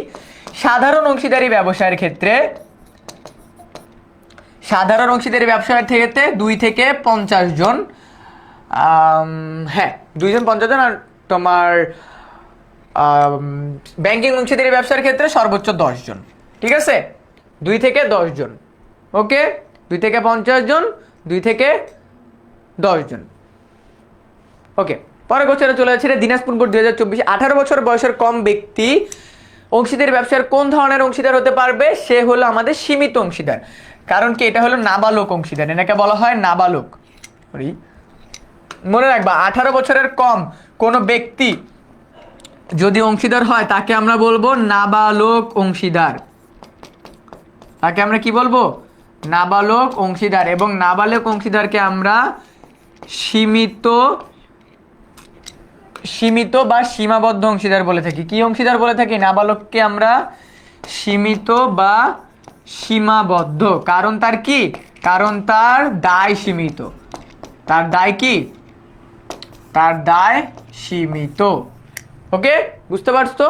18 বছর বয়সের কম ব্যক্তিদেরকে আমরা বলবো সীমিত অংশীদার। কি অংশীদার? সীমিত অংশীদার। কারণ তাদের দায় সীমিত, ঠিক আছে? কারণ তাদের কি সীমিত? দায় সীমিত। নাবালক কি? নাবালক মানে হলো 18 বছরের কম বয়স যাদের, কম বয়স যাদের, তাদেরকে আমরা বলবো নাবালক। তাদেরকে আমরা কি বলবো? নাবালক। বুঝতে পারছো? নাবালক কি? 18 বছরের কম বয়সী যারা, তাদেরকে আমরা নাবালক বলবো। ভাইয়া নোট দিবেন না, তুমি ক্লাসের পড়তে পড়তে যেটা ইম্পর্টেন্ট মনে হয় সেটাকে নোট করে নিবা, very simple. Sir MCQ solve করার জন্য সময় দিলে ভালো হয়, এমসিকিউ সলভ করার জন্য সময় দিলে ভালো হয়। তোমাদেরকে সময় দিছিলাম আমি, জানো? এই যে এর আগে ক্লাস নিছিলাম তখন সময় দিছিলাম, এক একজন স্টুডেন্ট নিজেরা গল্প করা শুরু করছিল, ঠিক আছে? আমরা প্র্যাকটিস শিট দেই, আমরা মডেল টেস্ট নেই, আমরা ক্লাস স্লাইড দেই, সব কিছু প্রোভাইড করে দেই আমরা, কিন্তু স্টুডেন্টরা পড়ে না। বুঝতে পারছো?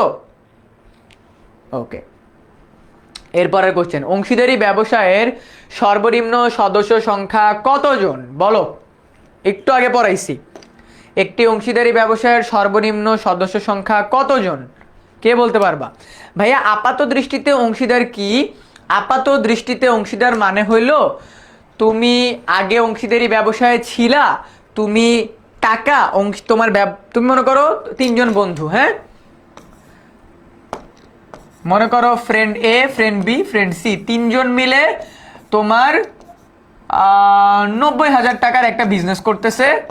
এখন এ বললো কি আমি আর বিজনেস করব না, কিন্তু আমার টাকাটা বিজনেসে ঋণ হিসাবে আমি রেখে দিব। কি হিসেবে রেখে দিব? ঋণ হিসেবে রেখে দিবি, এবং এইটার বিপরীতে আমাকে তোরা সুদ প্রদান করবি। ঠিক আছে, সুদ প্রদান করবি। এই যে এই ব্যক্তিটা আগে ব্যবসার অংশীদার ছিল কিন্তু এখন নাই, এটাকে বলবো আমরা আপাত দৃষ্টিতে অংশীদার। কি অংশীদার? আপাত দৃষ্টিতে, মানে সে আগে অংশীদার ছিল এখন অংশীদার নাই। বুঝতে পারছো? এটাকে আমরা বলবো আপাত দৃষ্টিতে অংশীদার। ওকে, এটার আনসার হবে 2 জন। এটার আনসার কতজন হবে? অংশীদারি ব্যবসায়ের সর্বনিম্ন সদস্য সংখ্যা হলো 2 জন। ওকে, বাই দ্য ওয়ে আজকের ক্লাসের পর্বে তোমাদেরকে আমি কিন্তু গুরুত্বপূর্ণ কোশ্চেন্স লিখে দিব। তোমাদের শর্ট কোশ্চেন বা ব্রড কোশ্চেন যাই আসুক না কেন, খ মার্কের জন্য কেমন কোশ্চেন আসবে, কোন কোন টপিক তোমরা পড়বে, এগুলো কিন্তু তোমাদেরকে আজকের ক্লাসের এই এমসিকিউগুলো করানোর পরে আমি লাস্টের দিকে লিখে দিব। তাই যারা যারা লাস্ট পর্যন্ত থাকবা তাদের জন্য কিন্তু বেনিফিট যে তোমরা এই সাজেশনটা পেয়ে যাবা। ওকে, আচ্ছা, পৃথিবীর সর্বপ্রথম কোন ধরনের ব্যবসা শুরু হয়েছিল?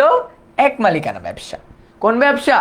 এক মালিকানা ব্যবসা। মনে রাখবা এটি সবচেয়ে জনপ্রিয় ব্যবসা, সবচেয়ে জনপ্রিয়।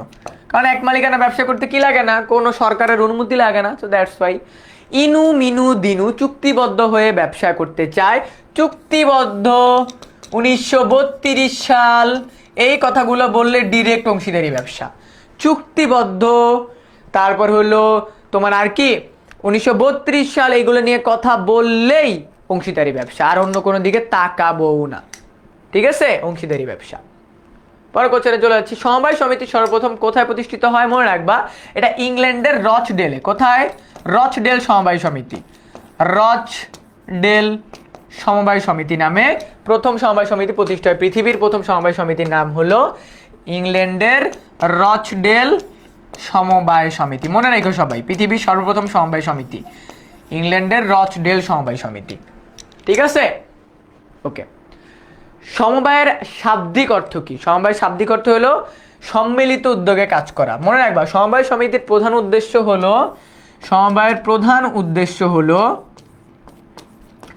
সমবায় সমিতির প্রধান উদ্দেশ্য হলো সদস্যদের, সমিতির সদস্যদের আর্থিক কল্যাণ সাধন। এটা কিন্তু তোমার এসএসসি পরীক্ষার একটা কোশ্চেন। সমিতির সদস্যদের আর্থিক কল্যাণ সাধন, মুনাফা অর্জন না, কিন্তু আর্থিক কল্যাণ সাধন করা। ঠিক আছে, আর্থিক কল্যাণ কি করা? সাধন করা। আর্থিক কল্যাণ সাধন, সমবায় সমিতির সদস্যদের আর্থিক কল্যাণ সাধন করা সমবায় সমিতির মূল উদ্দেশ্য বা প্রধান উদ্দেশ্য। ওকে, আচ্ছা,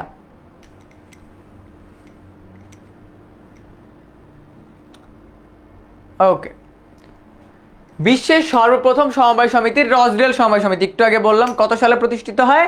1844 সালে। কত সালে? 1844 সালে প্রতিষ্ঠিত হয়। স্যার পরীক্ষায় কমন চাই। পরীক্ষায় কমন চাইতে হলে তোমাকে বিগত বছরের বোর্ড পরীক্ষার প্রশ্ন সলভ করতে হবে, তাহলেই তুমি পরীক্ষায় কমন পাবা। ওকে, বুঝতে পারছো? এই যে কবির সোলাইমান বলতেছে ভাইয়া আমি পুরো সিলেবাস শেষ করছি কিন্তু এখন সব ভুলে গেছি, রিভিশন করতে হবে, রিভিশন করতে হবে ভাইয়া। স্যার একটু সাজেশন পাবো কি? মাহিয়া, হ্যাঁ অবশ্যই সাজেশন পাবা, ডেফিনেটলি সাজেশন, কেন পাবা না? বাংলাদেশের সমবায় সমিতি আইন কত সালের? বাংলাদেশ সমবায় সমিতি আইন 2001 সালের। কত সালের? 2001। এগুলো সব কিন্তু বোর্ড কোশ্চেন, সব। ওকে, পরের কোশ্চেনে চলে যাচ্ছি। সর্বপ্রথম সমবায় আন্দোলনের সূত্রপাত হয় কোথায়? এটার অ্যান্সার হবে আমাদের 1-2, উত্তর আমেরিকা, পশ্চিম ইউরোপে, পূর্ব ইউরোপে হয় নাই। মানে সমবায় করার বা সমবায় সমিতি গড়ে তোলার জন্য আন্দোলন করে। ঠিক আছে স্যার, একটু বেসিক পড়ান ভাইয়া, বেসিক পড়াবো আমরা আমাদের শেষ মুহূর্তের প্রস্তুতি করতে, বুঝছো? বেসিক আমরা আমাদের পড়াবো শেষ মুহূর্তের প্রস্তুতি কোর্সে, কারণ ওই ক্লাসগুলোতে আমাদের ইন ডিটেইলসে আমরা টপিক পড়াবো, বেসিক কমপ্লিট করাবো, বিগত বছরের কোশ্চেন সলভ করাবো, দেন তোমাদের পরীক্ষা নিব। সো ওইটা একটা পুরো চেইন অফ সার্কেল, ঠিক আছে, একদম চক্রাকারে ঘুরতে থাকবে। আর এখন তুমি বেসিক পড়ালে এই ক্লাস শেষ হবে না, ঠিক আছে? ওকে ভাইয়া, শেষ মুহূর্তের কোর্সের প্রাইস কত? ভাই এটা একটু 16910-তে কল দিয়ে দেখে নিতে হবে ভাইয়া, বুঝতে পারছো? অ্যাটলিস্ট 5 বছরের, বিগত বছরের সকল বোর্ডের কোশ্চেন তোমার সলভ করতে হবে, অ্যাটলিস্ট 5 বছর সকল বোর্ডের, এই বছর থেকে আগের 5 বছরের বোর্ড পরীক্ষার প্রশ্ন সলভ করতে হবে, তাহলে তুমি বোর্ড পরীক্ষায় ভালো করতে পারবা। ওকে,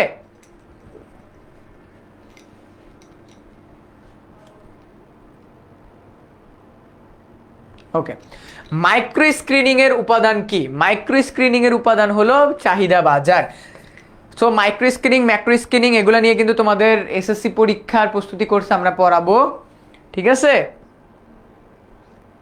আচ্ছা, যারা যারা আমাদের শেষ মুহূর্তের প্রস্তুতি কোর্সে জয়েন করতে চাও তারা তারা এখনই 16910-তে কল দাও, কল দিয়ে বলো তুমি শেষ মুহূর্তের প্রস্তুতি কোর্সে জয়েন করতে চাও, তাহলে তোমাকে এখনই একটা ডিসকাউন্ট দেওয়া হবে, তুমি জয়েন করে ফেলতে পারবা। ওকে, ডান। প্রত্যাশিত মুনাফা লাভ মাইক্রো স্ক্রিনিং এর কোন উপাদানের অন্তর্ভুক্ত? এটা হলো আমাদের বাণিজ্যিক দিকের অন্তর্ভুক্ত। কোন দিক? বাণিজ্যিক দিকের অন্তর্ভুক্ত। মাইক্রো স্ক্রিনিং এর উপাদান কোনটি? এটা হলো বাজার চাহিদা। এই কোশ্চেনগুলো এত আচ্ছা। এরপরে ক্রেতাদের দৃষ্টিভঙ্গি ও আগ্রহ মাইক্রো স্ক্রিনিং এর কোন উপাদানের অন্তর্ভুক্ত? এটা আমাদের বাজার চাহিদা। দেখো, micro screening is all about বাজার চাহিদা, ঠিক আছে? Micro screening is all about বাজার চাহিদা, এটা মাথায় রাখবা। ওকে, মাইক্রো স্ক্রিনিং এর উপাদান হলো ঘন ঘন সরকার, না এক বাদে 2 3। ওকে, ঘন ঘন সরকার পরিবর্তন এর উপাদান হলো ঘন ঘন সরকার বেকার সমস্যা সমাধানের সুযোগ বৃদ্ধি করা, না প্রযুক্তির শিক্ষা সম্প্রসারণ করা, মানে এই যে তোমার চেঞ্জের মধ্যে থাকা। ওকে, ব্যবসায়ের ভবিষ্যৎ কার্যক্রমের দিক নির্দেশনা হলো পরিকল্পনা। তোমাদেরকে পরিকল্পনা কি এটা একটু লিখে দেই। বর্তমানে বসে অতীতের আলোকে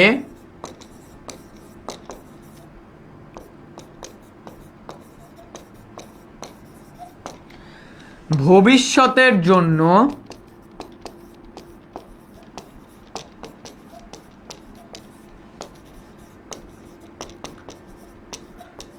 কর্মপন্থা প্রণয়ন করাকে পরিকল্পনা বলে।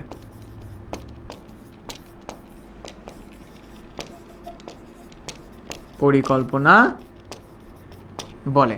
সো তোমাদের এটা কিন্তু ক মার্কে বা খ মার্কের আসতে পারে, পরিকল্পনা কি। সো তোমরা এটাকে সুন্দরভাবে লিখে ফেলবা যে পরিকল্পনাকে কি বলে, ঠিক আছে? তোমাদের এটা কিন্তু পরীক্ষায় আসতে পারে যে পরিকল্পনা কি, বুঝতে পারছো? তোমাদের এটা কিন্তু পরীক্ষায় আসতে পারে যে পরিকল্পনা কি। সো তোমরা এটাকে একটু ভালোভাবে অ্যান্সার করো, ঠিক আছে? এটাকে তোমরা একটু ভালোভাবে অ্যান্সার করো। ভাইয়া আমাদের প্লিজ বলবেন কোন কোন চ্যাপ্টার সব থেকে বেশি ইম্পর্টেন্ট বা সিকিউ আসবে? একটু আগে বলছি, অংশীদারি ব্যবসা, যৌথ মূলধনী কোম্পানি, বিপণন। অংশীদারি ব্যবসা, যৌথ মূলধনী কোম্পানি, বিপণন। ভাইয়া সমন্বয় সাধন কি? সমন্বয় সাধন মানে হলো, এই যে সমন্বয় সাধন মানে হলো সবাইকে একসাথে রাখা, সবাইকে একসাথে রাখাকে সমন্বয় সাধন বলা হয়। মনে করো শিকল দেখছো না, শিকলে কি হয়, একটার একটার সাথে শক্তভাবে জড়িত, এটাকে আমরা সমন্বয় সাধন বলি, ঠিক আছে? স্যার আপনি হিসাব বিজ্ঞান ক্লাস করাচ্ছেন নাকি ব্যবসা উদ্যোগ? আমি তো একবারও ম্যাথ ট্যাথ করাইলাম না এখানে, তুমি হিসাব বিজ্ঞান কই থেকে পাইলা ভাইয়া? রাসেল, তুমি হিসাব বিজ্ঞান কই থেকে পাইলে? হিসাব বিজ্ঞান তো পড়ে মাহিন ভাইয়া, আমি তো পড়াচ্ছি ব্যবসায় উদ্যোগ। কিসের সাথে কি মিলাচ্ছ? ওকে,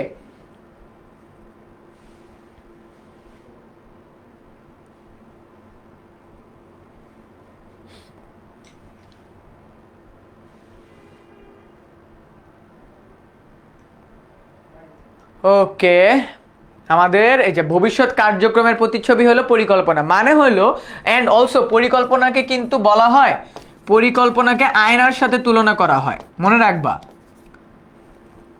পরিকল্পনাকে আয়নার সাথে তুলনা করা হয়।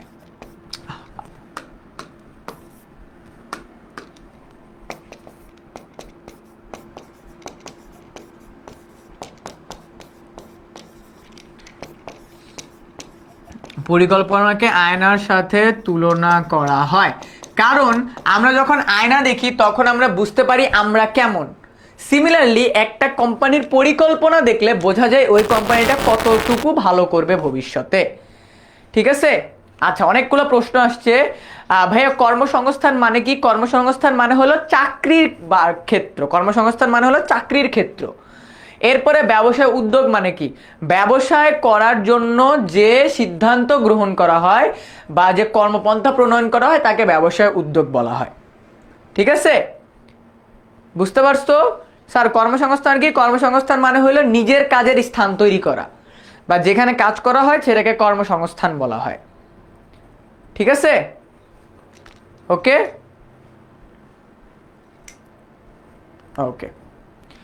আবুল সাহেব একজন কোনো ব্যবসায় অর্থ বিনিয়োগ করতে চাইলে প্রতিষ্ঠানের কি বিশ্লেষণ করে সিদ্ধান্ত গ্রহণ করতে হবে? তাকে ব্যবসায় পরিকল্পনা বিশ্লেষণ করতে হবে। কারণ কি একটা ব্যবসার পরিকল্পনা মোতাবেকই বোঝা যায় এই ব্যবসাটা কতটুকু ভালো করতে পারে ভবিষ্যতে গিয়ে। ঠিক আছে, আচ্ছা এখানে একজন বলতেছে ভাইয়া কুরিন কি? তোমরা অ্যাকাউন্টিং এর তথ্য আমাকে কেন জিজ্ঞাসা করতেছো? আচ্ছা জিজ্ঞাসা যখন করছো তখন বলি কুরিন মানে হলো তোমার এক বন্ধু, হ্যাঁ তোমার এক বন্ধু তোমার থেকে টাকা নিছে, টাকা নিয়ে তোমাকে এক সপ্তাহ পর দিবে বলছিল, কিন্তু এখন বলতেছে দোষ আমি তোকে আর টাকা দিতে পারবো না। সো কুরিন মানে হলো খারাপ ঋণ, কুরিন মানে হলো খারাপ ঋণ। যে বন্ধুকে তুমি টাকা দিছো ওই বন্ধু তোমাকে এক সপ্তাহ পরে এসে বলতে দোষ আমি আর তোকে টাকা দিতে পারতেছি না, তো তুমি ওই বন্ধুকে কি বলতে পারবা? ওইটাই কুরিন। ভাইয়া বিপণন কি? বিপণন মানে হলো কোনো দ্রব্যকে বাজারে বিক্রি করতে পারার সক্ষমতাকে বিপণন বলা হয়। কোনো দ্রব্যকে বাজারে বিক্রি করতে পারার সক্ষমতাকে কি বলা হয়? বিপণন বলা হয়। ওকে,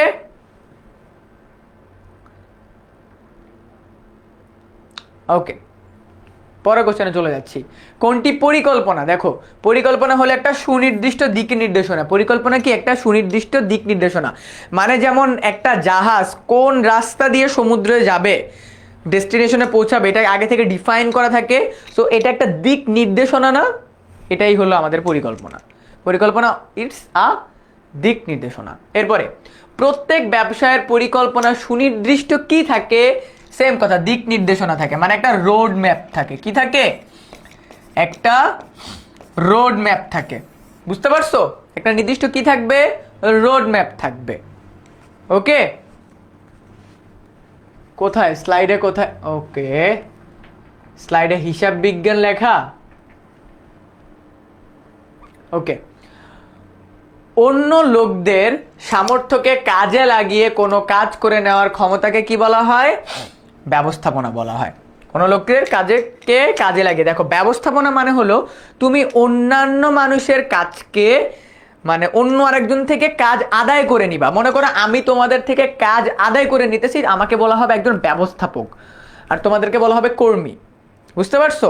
আমি তোমাদের থেকে কাজ আদায় করে নিচ্ছে, এটা হলো ব্যবস্থাপক। একজন খুব সুন্দর একটা প্রশ্ন করছে ভাই মধ্যস্থ ব্যবসায়ী কারা? মধ্যস্থ ব্যবসায়ী কারা? মনে করো দারাজ, ঠিক আছে, তুমি দারাজ থেকে একটা প্রোডাক্ট অর্ডার দিছো, তুমি কাস্টমার। এখানে মাঝখানে একজনটা ডেলিভারি ম্যান আছে না? এই যে সুন্দর করে আই ডোন্ট নো বাইক কিভাবে আঁকে, মনে করো এই যে এখানে বাইকে করে একজন আসতেছে, হ্যাঁ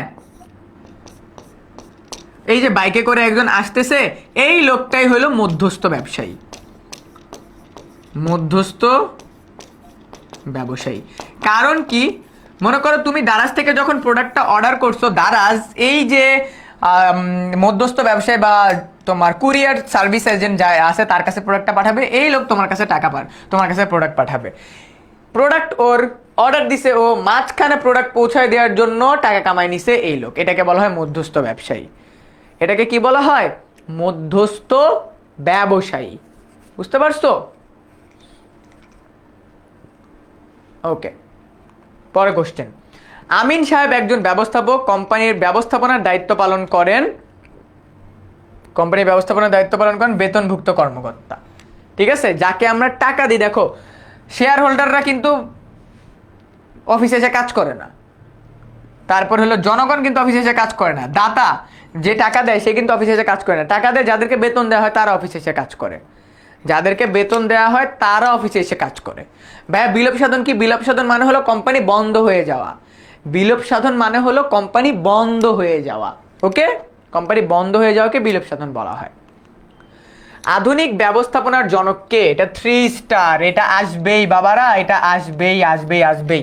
এই কোশ্চেনটা এখন পর্যন্ত 1 2 ওরে বাবা 3 4 5 6 7 8 9 বার আসছে একটা question. Can you guys imagine, একটা কোশ্চেন হুবহু 9 বার আসছে।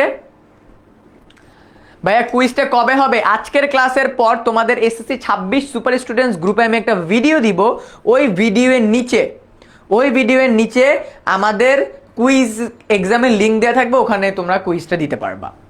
ঠিক আছে?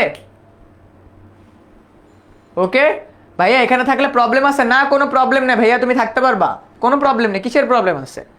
আচ্ছা, আধুনিক ব্যবস্থাপনার জনক হলো আমাদের হেনরি ফেওল, মনে রাখবা। আধুনিক ব্যবস্থাপনার জনককে? হেনরি ফেওল। আধুনিক ব্যবস্থাপনার জনককে? হেনরি ফেওল।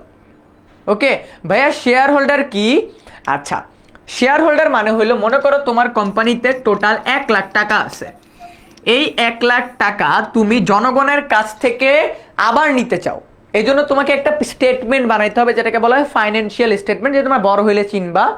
ওই ফাইন্যান্সিয়াল স্টেটমেন্ট, মনে করো এই 1 লাখ টাকাকে তুমি মনে করো 100 টাকার পেপারে ভাগ করবা। মনে করো 100 টাকা 10,000 পেপারে ভাগ করছো। ওই পেপার কোনো একজন কিনছে, তার মানে সে তোমাকে 100 টাকা দিছে। এরকম 10,000 মানুষ যদি তোমাকে টাকা দেয়, সে মানুষ হয়ে যাবে তোমার শেয়ার হোল্ডার। আত্মবিশ্লেষণ কি? আত্মবিশ্লেষণ মানে হলো নিজেকে জানা, নিজেকে বিশ্লেষণ করা। আত্মকর্মসংস্থান মানে হলো যে নিজেই নিজের কাজের ক্ষেত্র তৈরি করাকে আত্মকর্মসংস্থান বলে। নিজেই নিজের কাজের ক্ষেত্র তৈরি করব। মনে করো আমি চাষবাস করতে যাচ্ছি, তো আমি আমার নিজের কি করতেছি? কর্মসংস্থান তৈরি করতেছি। ওকে, ডান। মানব সভ্যতার শুরুতে ব্যবস্থাপনা ছিল পরিবার ভিত্তিক, দলভিত্তিক, গোষ্ঠীভিত্তিক। পরিবার ভিত্তিক আর দলভিত্তিক, গোষ্ঠীভিত্তিক ছিল না। পারিবারিক ব্যবস্থাপনা ছিল আর দলভিত্তিক ব্যবস্থাপনা ছিল। এটা সিলেট বোর্ড 2024 সালের কোশ্চেন। ব্যবসায় পরিচালনার ক্ষেত্রে দিক নির্দেশনার দলিল হলো পরিকল্পনা। এর জন্য পরিকল্পনাকে বলা হয় the blue print. The blue print. একটি প্রতিষ্ঠানের ব্লু প্রিন্ট হলো পরিকল্পনা। একটি প্রতিষ্ঠানের ব্লু প্রিন্ট কি? পরিকল্পনা। ওকে, প্রেষণার কাজ কি? প্রেষণা মানে হলো মোটিভেশন, মনে রাখবা। প্রেষণা মিন্স মোটিভেশন। মোটিভেশনের কাজ হলো কর্মীদেরকে কাজের প্রতি উৎসাহী করা। এই যে কর্মীদেরকে কাজের প্রতি উৎসাহী করে রাখা। একটা মানুষ কাজ করতে করতে করতে করতে এক্সস্টেড হয়ে গেছে, তার আর কাজ করতে ভালো লাগতেছে না। এখন তাকে আমি মোটিভেশন দিব। তাকে আমি কি দিব? মোটিভেশন দিব। যখন আমাদের অনেক বেশি ডিপ্রেস লাগে, আমরা কি করি? মোটিভেশনাল ভিডিও দেখি না, যাতে করে আমাদের একটু উদ্যম বা আমাদের কাজের প্রতি একটু আগ্রহ জাগে। ঠিক আছে, এই কাজের প্রতি আগ্রহ জাগানোর জন্য আমরা যেসব কথাবার্তা বলি, যেসব বই পড়ি, যেসব মুভিজ দেখি, এইটাকে আমরা বলবো মোটিভেশন। মানে কাজের প্রতি কি? কর্মীদেরকে কাজের প্রতি উৎসাহী করে রাখা। যেমন মনে করো কেউ বললো, মনে করো ছোটবেলায় আম্মু কি বলতো? 5-এ A+ পেলে তোমাকে সাইকেল কিনে দিব। এটা একটা মোটিভেশন। 8-এ ভিত্তি পাইলে বা 8-এ A+ পাইলে তোমাকে একটা মোবাইল কিনে দিব, এইটা মোটিভেশন। 10-এ A+ পাইলে তোমাকে কক্সবাজার ঘুরতে নিয়ে যাব, এইটা ছিল মোটিভেশন। তাহলে একটা প্রতিষ্ঠানের জন্য কর্মীর মোটিভেশন কি? যদি প্রপারলি কাজ কমপ্লিট করতে পারো তাহলে তোমার বেতন বাড়ায় দেওয়া হবে। এইটা হলো কর্মীর জন্য মোটিভেশন। বুঝতে পারতেছো মোটিভেশন কি? আই গেস বোঝাইতে পারছি। ওকে, মূল্যবোধ কি? তৃষা জিজ্ঞেস করছে মূল্যবোধ কি? মূল্যবোধ মানে হলো তোমার মনোভাব। মূল্যবোধ মানে হলো তোমার মনোভাব, এটাকে মূল্যবোধ বলা হয়। ভাইয়া ব্যবসায় প্রতিষ্ঠানের ব্যবস্থাপনা একটু বুঝিয়ে দিলে ভালো হতো। ব্যবসায় প্রতিষ্ঠানের ব্যবস্থাপনা বলতে বোঝায় পরিকল্পনা করা, সংগঠন করা, কর্মী সংস্থান করা, নির্দেশনা প্রদান করা, নিয়ন্ত্রণ করা, এগুলোকে ব্যবস্থাপনা বলা হয়। স্যার তহবিল কি? তহবিল মানে টাকা। তহবিল মানে টাকা, ভেরি সিম্পল। তহবিল মানে টাকা। ওকে, আচ্ছা এরপরে যাচ্ছি, প্রতিষ্ঠানের অন্যতম উপাদান কোনটি? প্রতিষ্ঠানের অন্যতম উপাদান হলো কর্মী বাহিনী। মনে রাখবা 6M, প্রতিষ্ঠানের 6M মনে রাখবা, ম্যান, মেশিন, ম্যাটেরিয়াল, মানি, মার্কেট, মেথড। একটা ব্যবসা প্রতিষ্ঠানের জন্য এই 6টা এম সবচেয়ে গুরুত্বপূর্ণ। এন্ড সবচেয়ে গুরুত্বপূর্ণ কে? ম্যান মানে মানুষ, মানে কি কর্মী বাহিনী। ম্যান, মেশিন, ম্যাটেরিয়াল, মানি, মার্কেট, মেথড। মেশিন মানে হলো মেশিন জানো, মার্কেট মানে ম্যাটেরিয়াল মানে হলো পণ্য, মানি মানে টাকা, মার্কেট মানে বাজার, মেথড মানে পদ্ধতি। ঠিক আছে, এই 6টা এম দিয়ে একটা ব্যবস্থাপনা কার্য পরিচালিত হয়। এই 6টা এম দিয়ে একটা ব্যবস্থাপনা কার্য কি হয়? পরিচালিত হয়। নৈতিকতা কি স্যার একটু বলবেন? ভালোকে ভালো, মন্দকে মন্দ বলাকে ব্যবসায় নৈতিকতা বলা হয়। তুমি ভালোকে ভালো বলতেছো, মন্দকে মন্দ বলতেছো, এটাই তোমার নৈতিকতা। বুঝতে পারছো? ক্লিয়ার? আচ্ছা, এরপরে পরিকল্পনা অনুযায়ী কাজ হচ্ছে কিনা তা দেখাকে কি বলবো? তা দেখাকে আমরা নিয়ন্ত্রণ বলবো। তা দেখাকে কি বলবো?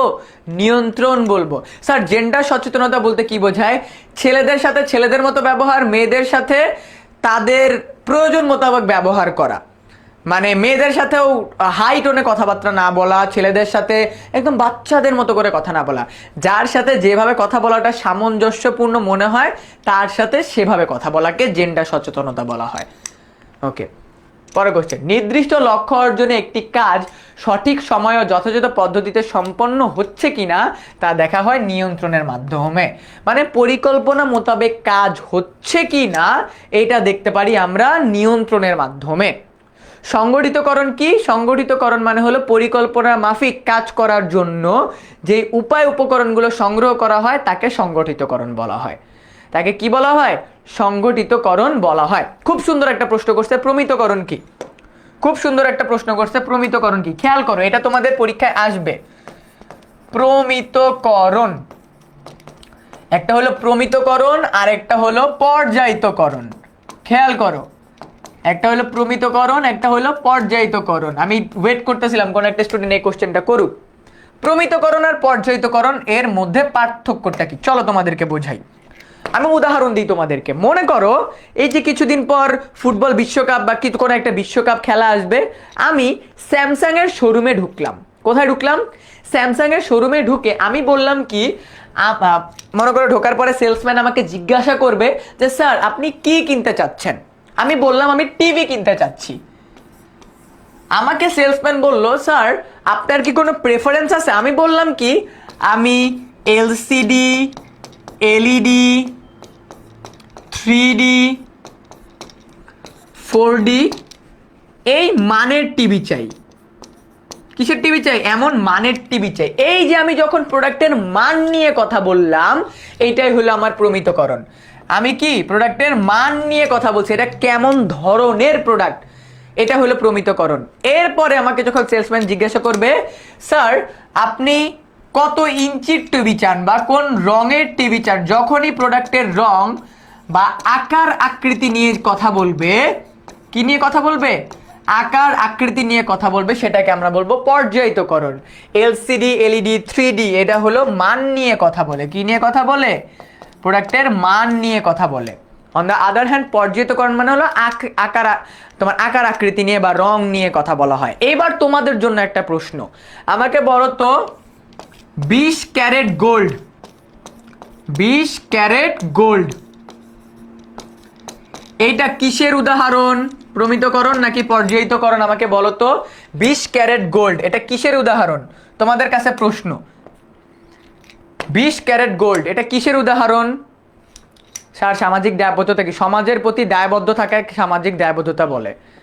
বলো তো 20 ক্যারেট গোল্ড এটা কি প্রমিতকরণ নাকি পর্যায়িতকরণ? কে বলতে পারবা? বলো তো আমাকে, বলো বলো বলো দেখি। একজন বলছে পর্যায়িতকরণ, আর একজন বলছে পর্যায়িতকরণ। বলো তো আমাকে, আমি রাইট অ্যান্সারটা খুঁজতে চাচ্ছি। রাইট অ্যান্সারটা প্রমিতকরণ। ইয়েস, ইয়ামিন বলছে প্রমিতকরণ। কিভাবে প্রমিতকরণ? আরে বাবা 20 ক্যারেট 22 ক্যারেট, তারপর হলো 18 ক্যারেট। এগুলা তো মান, এগুলা তো গোল্ডের মান, তাই না? এগুলা তো গোল্ডের মান। আর মান নিয়ে আমরা কথা বলছি কোথায়? প্রমিতকরণে। মান নিয়ে আমরা কোথায় কথা বলছি? প্রমিতকরণ। এটা পর্যায়িতকরণ না। এখানে কি কোনো আমি গোল্ডের আকার আকৃতি বলতেছি? না, এটা প্রমিতকরণ। এটা কি? এটা হলো প্রমিতকরণ। এন্ড এটাই তোমাদের এক্সামে আসবে। এক্সামে বলবে প্রমিতকরণ কি, পর্যায়িতকরণ কি। এক্সামে তোমরা ডেফিনেশন লিখবা, উদাহরণ দিবা, you will be done, you guys will be done. Okay, Yasmin. Okay, Yasmin, hats off to you ভাইয়া, তুমি সবার আগে রাইট অ্যান্সার দিছো। Thank you so much Yasmin. Okay, আচ্ছা, এরপরে কোশ্চেন, ব্যবস্থাপনার সর্বশেষ কাজ কি? ব্যবস্থাপনার সর্বশেষ কাজ হলো নিয়ন্ত্রণ করা। আমি তোমাদেরকে যদি বলি ব্যবস্থাপনার প্রথম কাজ পরিকল্পনা করা, পরিকল্পনা, তারপর হলো সংগঠন, তারপর হলো কর্মী সংস্থান, কর্মী সংস্থান, তারপর হলো তোমার নির্দেশনা, প্রেষণা, নিয়ন্ত্রণ। নিয়ন্ত্রণ হলো শেষ কাজ। ওকে, দেখতে পাইছো? এটা থেকে প্রশ্ন আসবে, এটা থেকে প্রশ্ন আসবে। প্রথম কাজ পরিকল্পনা, শেষের কাজ নিয়ন্ত্রণ। নিয়ন্ত্রণ। ওকে, ডান। পরেরটায় চলে যাচ্ছি আমরা। বিপণনের অত্যাবশ্যকীয় কাজ কি? বিপণনের অত্যাবশ্যকীয় কাজ হলো বিক্রয় করতে হবে। বিপণন মানে কি? বিপণন মানে হলো বিক্রয় করা। বিপণন মানে বিক্রয় করা। এটার কাজ কি? বিক্রি। বিপণন মানে বিক্রি। ডিরেক্ট চলে যাচ্ছি। ভোক্তা বিশ্লেষণ বিপণনের কোন ধরনের কাজ? তার মানে কি, কাস্টমারটা আসলে কেমন, কাস্টমারটা কেমন এটা জানা। মানে সে কি কিপটা কাস্টমার, সে কি উদার মনের কাস্টমার, এই কাস্টমারের ধরনটা জানা, এটা হলো গুরুত্বপূর্ণ কাজ। এটা কি কাজ? গুরুত্বপূর্ণ কাজ। কারণ আমরা যদি নাই জানি যে কোন কাস্টমারকে কেমন প্রোডাক্ট দিতে হবে, তাহলে কিন্তু আলটিমেটলি কোনো লাভ নেই। কেস স্টাডি কি? কেস স্টাডি মানে কোনো ঘটনা। প্রতিনিধি কি? প্রতিনিধি মানে হলো ক্যাপ্টেন টাইপের। তারপর হলো ওকে, মাহিয়া বলতেছে ভাইয়া আমি যে এত প্রশ্ন করছি আপনি কি বিরক্ত হচ্ছেন? আমি বিরক্ত হলে কি আমি তোমাকে উত্তর দিতাম ভাইয়া? বলো। তোমরা আসছো ক্লাস করতে, কোশ্চেন করবা, এটাই স্বাভাবিক, তাই না? তোমরা আসছো ক্লাস করতে, কোশ্চেন করবা, এইটাই স্বাভাবিক। আমি কেন বিরক্ত হব? আমার ফেস দেখে কি মনে হচ্ছে আমি বিরক্ত হচ্ছি? ডেফিনেটলি বিরক্ত হচ্ছি না। ওকে, আচ্ছা, কিসের মাধ্যমে পণ্যের মালিকানা হস্তান্তর হয়? মালিকানা হস্তান্তর মালিক কি জানো? মালিক পরিবর্তন হয়। মালিক পরিবর্তন, মালিক পরিবর্তন হয়। মালিক পরিবর্তন হয় কখন? যখন প্রোডাক্টটা বিক্রি করে দেওয়া হয়। আমি যখন প্রোডাক্টটা, মনে করো এই কলমটা আমি যখন দোকান থেকে কিনে আনছি, এটার মালিক ছিল দোকানদার, আমি কিনে আনার পরে মালিক আমি, তার মানে মালিকানা পরিবর্তন হয়ে গেছে। ঠিক আছে, তার মানে কি আছে? মালিকানা পরিবর্তন হয়ে গেছে। ওকে ভাইয়া, আমার 20টা কোশ্চেন আছে, বলবো? ভ্যালিড কোশ্চেন হলে 20টা না 100টা করতে পারো, ভ্যালিড কোশ্চেন হলে। ভাইয়া পরিবহন মানে কি? পরিবহন মানে হলো এক জায়গা থেকে প্রোডাক্ট আরেক জায়গায় পাঠানো, সেটাকে আমরা পরিবহন বলি। ওকে, পণ্যের স্থানগত উপযোগ সৃষ্টি হয় কোনটার মাধ্যমে? পরিবহনের মাধ্যমে। কিসের মাধ্যমে? পরিবহন। মনে করো তোমার রাজশাহীর আম খাইতে ইচ্ছা করছে, তুমি রাজশাহী থেকে আম অর্ডার করছো, তোমার বাসায় চলে আসছে, তোমার বাসায় চলে আসছে, এটা হলো পরিবহনের মাধ্যমে হইছে। ওকে, এরপরে পণ্য বিক্রয় এবং ক্রেতার নিকট গ্রহণযোগ্যতা বিপণনের কোন কাজের উপরে নির্ভরশীল? দেখো, পণ্য বিক্রয় করছি এবং ক্রেতা এটা গ্রহণ করছে, এটা আমাদের মোড়কীকরণ। মোড়কীকরণ মানে কি জানো? প্যাকেজিং। প্যাকেজিং তার মানে দেখো, আমি তোমাদেরকে একটা জিনিস বলি, কিটক্যাটের প্যাকেট লাল কালার, ডেরি মিল্কের প্যাকেট একটু তোমার ডার্ক নীল কালার। কারণ কি? কারণ ডেরি মিল্ক খায় বড়রা, আর কিটক্যাট খায় বাচ্চারা। একদম যা দেখবা দোকানের নিচের দিকেই কিটক্যাট রাখা হয় তোমার সুপার শপগুলোতে, যাতে বাচ্চারা লাল তার চোখে লাগতে যায় নিয়ে নিতে পারে।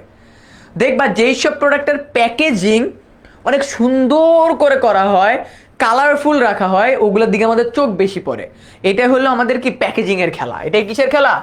প্যাকেজিং এর খেলা। আমাদের শেষ মুহূর্তের প্রস্তুতি কোর্সের ভিতরে কিন্তু আমি এই জিনিসগুলোকে আরো সুন্দর করে গুছিয়ে গুছিয়ে বুঝাবো।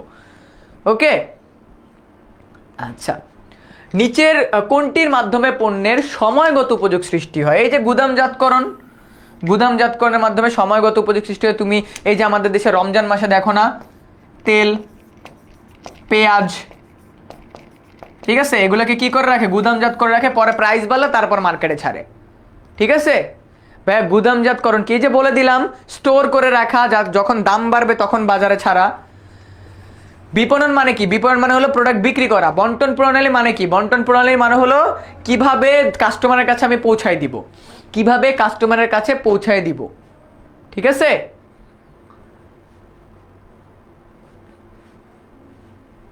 ওকে। এরপরে গুদামজাতকরণ কি ধরনের উপযোগ সৃষ্টি করে, গুদামজাতকরণের মাধ্যমে সময়গত উপযোগ সৃষ্টি হয়। এরপরে স্পট বিজ্ঞাপন কোন ধরনের বিজ্ঞাপনের মাধ্যমে করা হয়, স্পট বিজ্ঞাপন করা হয় রেডিওর মাধ্যমে। কিসের মাধ্যমে, রেডিওর মাধ্যমে করা হয়, একটা নির্দিষ্ট জায়গায় বসে। বিজ্ঞাপনের মাধ্যম কোনটি, বিজ্ঞাপনের মাধ্যম হলো আমাদের নিয়ন আলো। ঠিক আছে, দেখবা যেখানে একটু লাইটিংটা ডিফারেন্ট আমরা ওইখানে যা ছবি তুলি। ঠিক আছে, রেস্টুরেন্টে দেখবা যখনই কেউ যায়, দেখবা যেখানে একটু লাইটটা ডিফারেন্ট ওইটার নিচেই যায় দেখবা সবাই এভাবে করে দাঁড়ায় থাকে, এভাবে করে দাঁড়ায় থাকে। সো এটা নিয়ন লাইট, তার মানে যখন আমাদের ব্রেইন কিন্তু কালারফুল জিনিসের প্রতি বেশি অ্যাট্রাক্ট হয়। সো এটার জন্য নিয়ন আলো, কালারফুল লাইট। ঠিক আছে, বুঝতে পারছো? আচ্ছা, নিচের কোনটি বিজ্ঞাপনের নমুনার মাধ্যম, বিজ্ঞাপনের নমুনা মানে বিজ্ঞাপন কিভাবে দেওয়া হয়, এটা হলো মূল পত্রিকার সাথে বিভিন্ন ক্রয়পত্র প্রকাশ। ওই যে দেখো না তোমার পেপারের সাথে তোমাদের কি দিয়ে দেয়, রমজান মাসে বিভিন্ন কোম্পানি থেকে আমাদেরকে কি প্রোভাইড করে, তালিকা প্রোভাইড করে। ঠিক আছে ভাই, স্পট বিজ্ঞাপন কি, একটা নির্দিষ্ট জায়গায় বসে যখন প্রোডাক্ট সম্পর্কে বলা হয়। রেডিওতে কি হয়, একটা নির্দিষ্ট জায়গায় বসেই তো ভয়েসে কথার মাধ্যমে প্রোডাক্ট সম্পর্কে বলা হয়, রুচি ঝাল চানাচুর এরকম করে বলে না, ওইটা হলো স্পট বিজ্ঞাপন। ঠিক আছে, ওকে।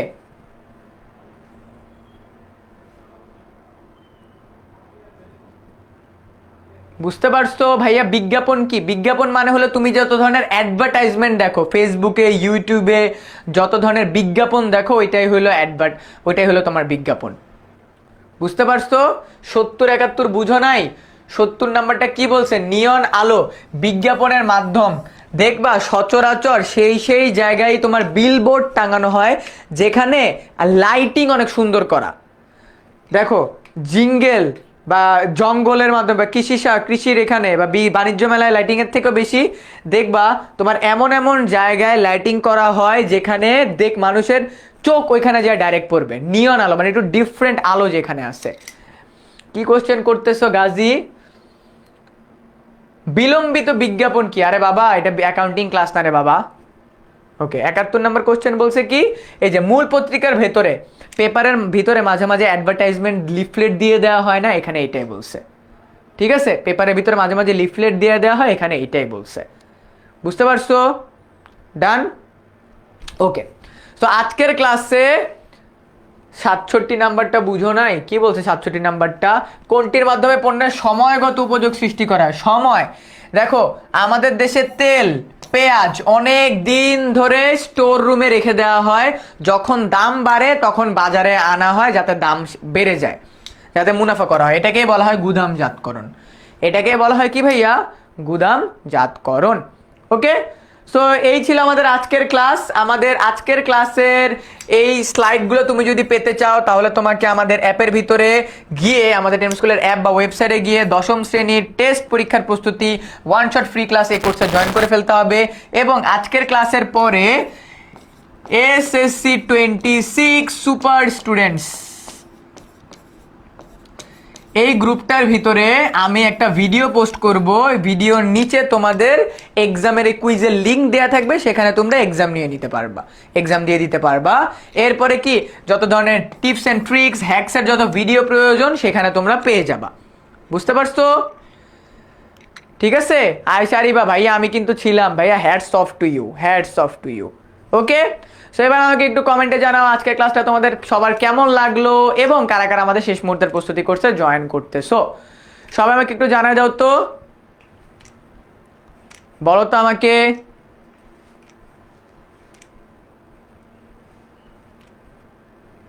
সবাই আমাকে একটু বলো তো আজকে এসএসসির এই ক্লাসটা কেমন লাগছে তোমাদের সবার। ভালো লাগছে ভাইয়া, সেরা লাগছে। ওকে, খুবই ভালো লাগলো ভাইয়া। এমসিকিউ গুলা আই গেস পরীক্ষায় কমন পাবো। ভাইয়া স্পট বিজ্ঞাপন কি? মনে করো আমি এখানে দাঁড়ায় একটা প্রোডাক্ট সম্পর্কে অনেকক্ষণ ধরে কথা বললাম, এটাকে বলবো আমি স্পট বিজ্ঞাপন। ঠিক আছে, ওকে ভাইয়া, অনেক সুন্দর করে পড়াইছেন, অনেক ভালো লাগছে ভাইয়া। ওকে, তো যারা যারা এখনো আমাদের শেষ মুহূর্তের প্রস্তুতি করছে, জয়েন করো নাই, তাদের সবাইকে বলে দিতে চাই গত বছর 5139 জন শিক্ষার্থী আমাদের সাথে পড়ে এসএসসি পরীক্ষায় A+ পাইছে। Notre Dame, Holy Cross, Saint Joseph, Viqarunnisa সহ বাংলাদেশের বিভিন্ন জায়গায় কলেজে চান্স পাইছে, এবং তোমরাও যদি পড়ো তোমরাও চান্স পাবা। ঠিক আছে, হ্যাঁ, যদি ডিসকাউন্ট পাও তাহলে এনরোল করবা, এখনই কল করো, ডিসকাউন্ট পাবা, এখনই কল করো, ডিসকাউন্ট পাবা। ঠিক আছে, খুবই ভালো লাগছে ভাইয়া, অনেক ভালো লাগছে। পরবর্তী ক্লাসে আবার দেখা হবে আপনার সাথে। ঠিক আছে, খুবই সুন্দর লাগছে, আমারও ক্লাসটা অনেক ভালো লাগলো, সবাই লাস্ট পর্যন্ত ছিলা। ওকে, তো সবার সাথে দেখা, সবাই আমাদের শেষ মুহূর্তের প্রস্তুতি কোর্সে জয়েন করো, তাহলে তোমরা দেখতে পারবা তোমাদের এসএসসি পরীক্ষায় ভালো করার জার্নিটা আরও অনেক ইজিয়ার হবে। সবাই এসএসসি 26 সুপার স্টুডেন্টস গ্রুপে জয়েন করে ফেলো, কুইজটা দিয়ে দাও। সবার সাথে দেখা হচ্ছে পরবর্তী কোনো ক্লাসে এবং শেষ মুহূর্তের প্রস্তুতি করতে। সেই পর্যন্ত সবাই ভালো থাকো, সুস্থ থাকো, টেস্ট পরীক্ষা ভালো দাও।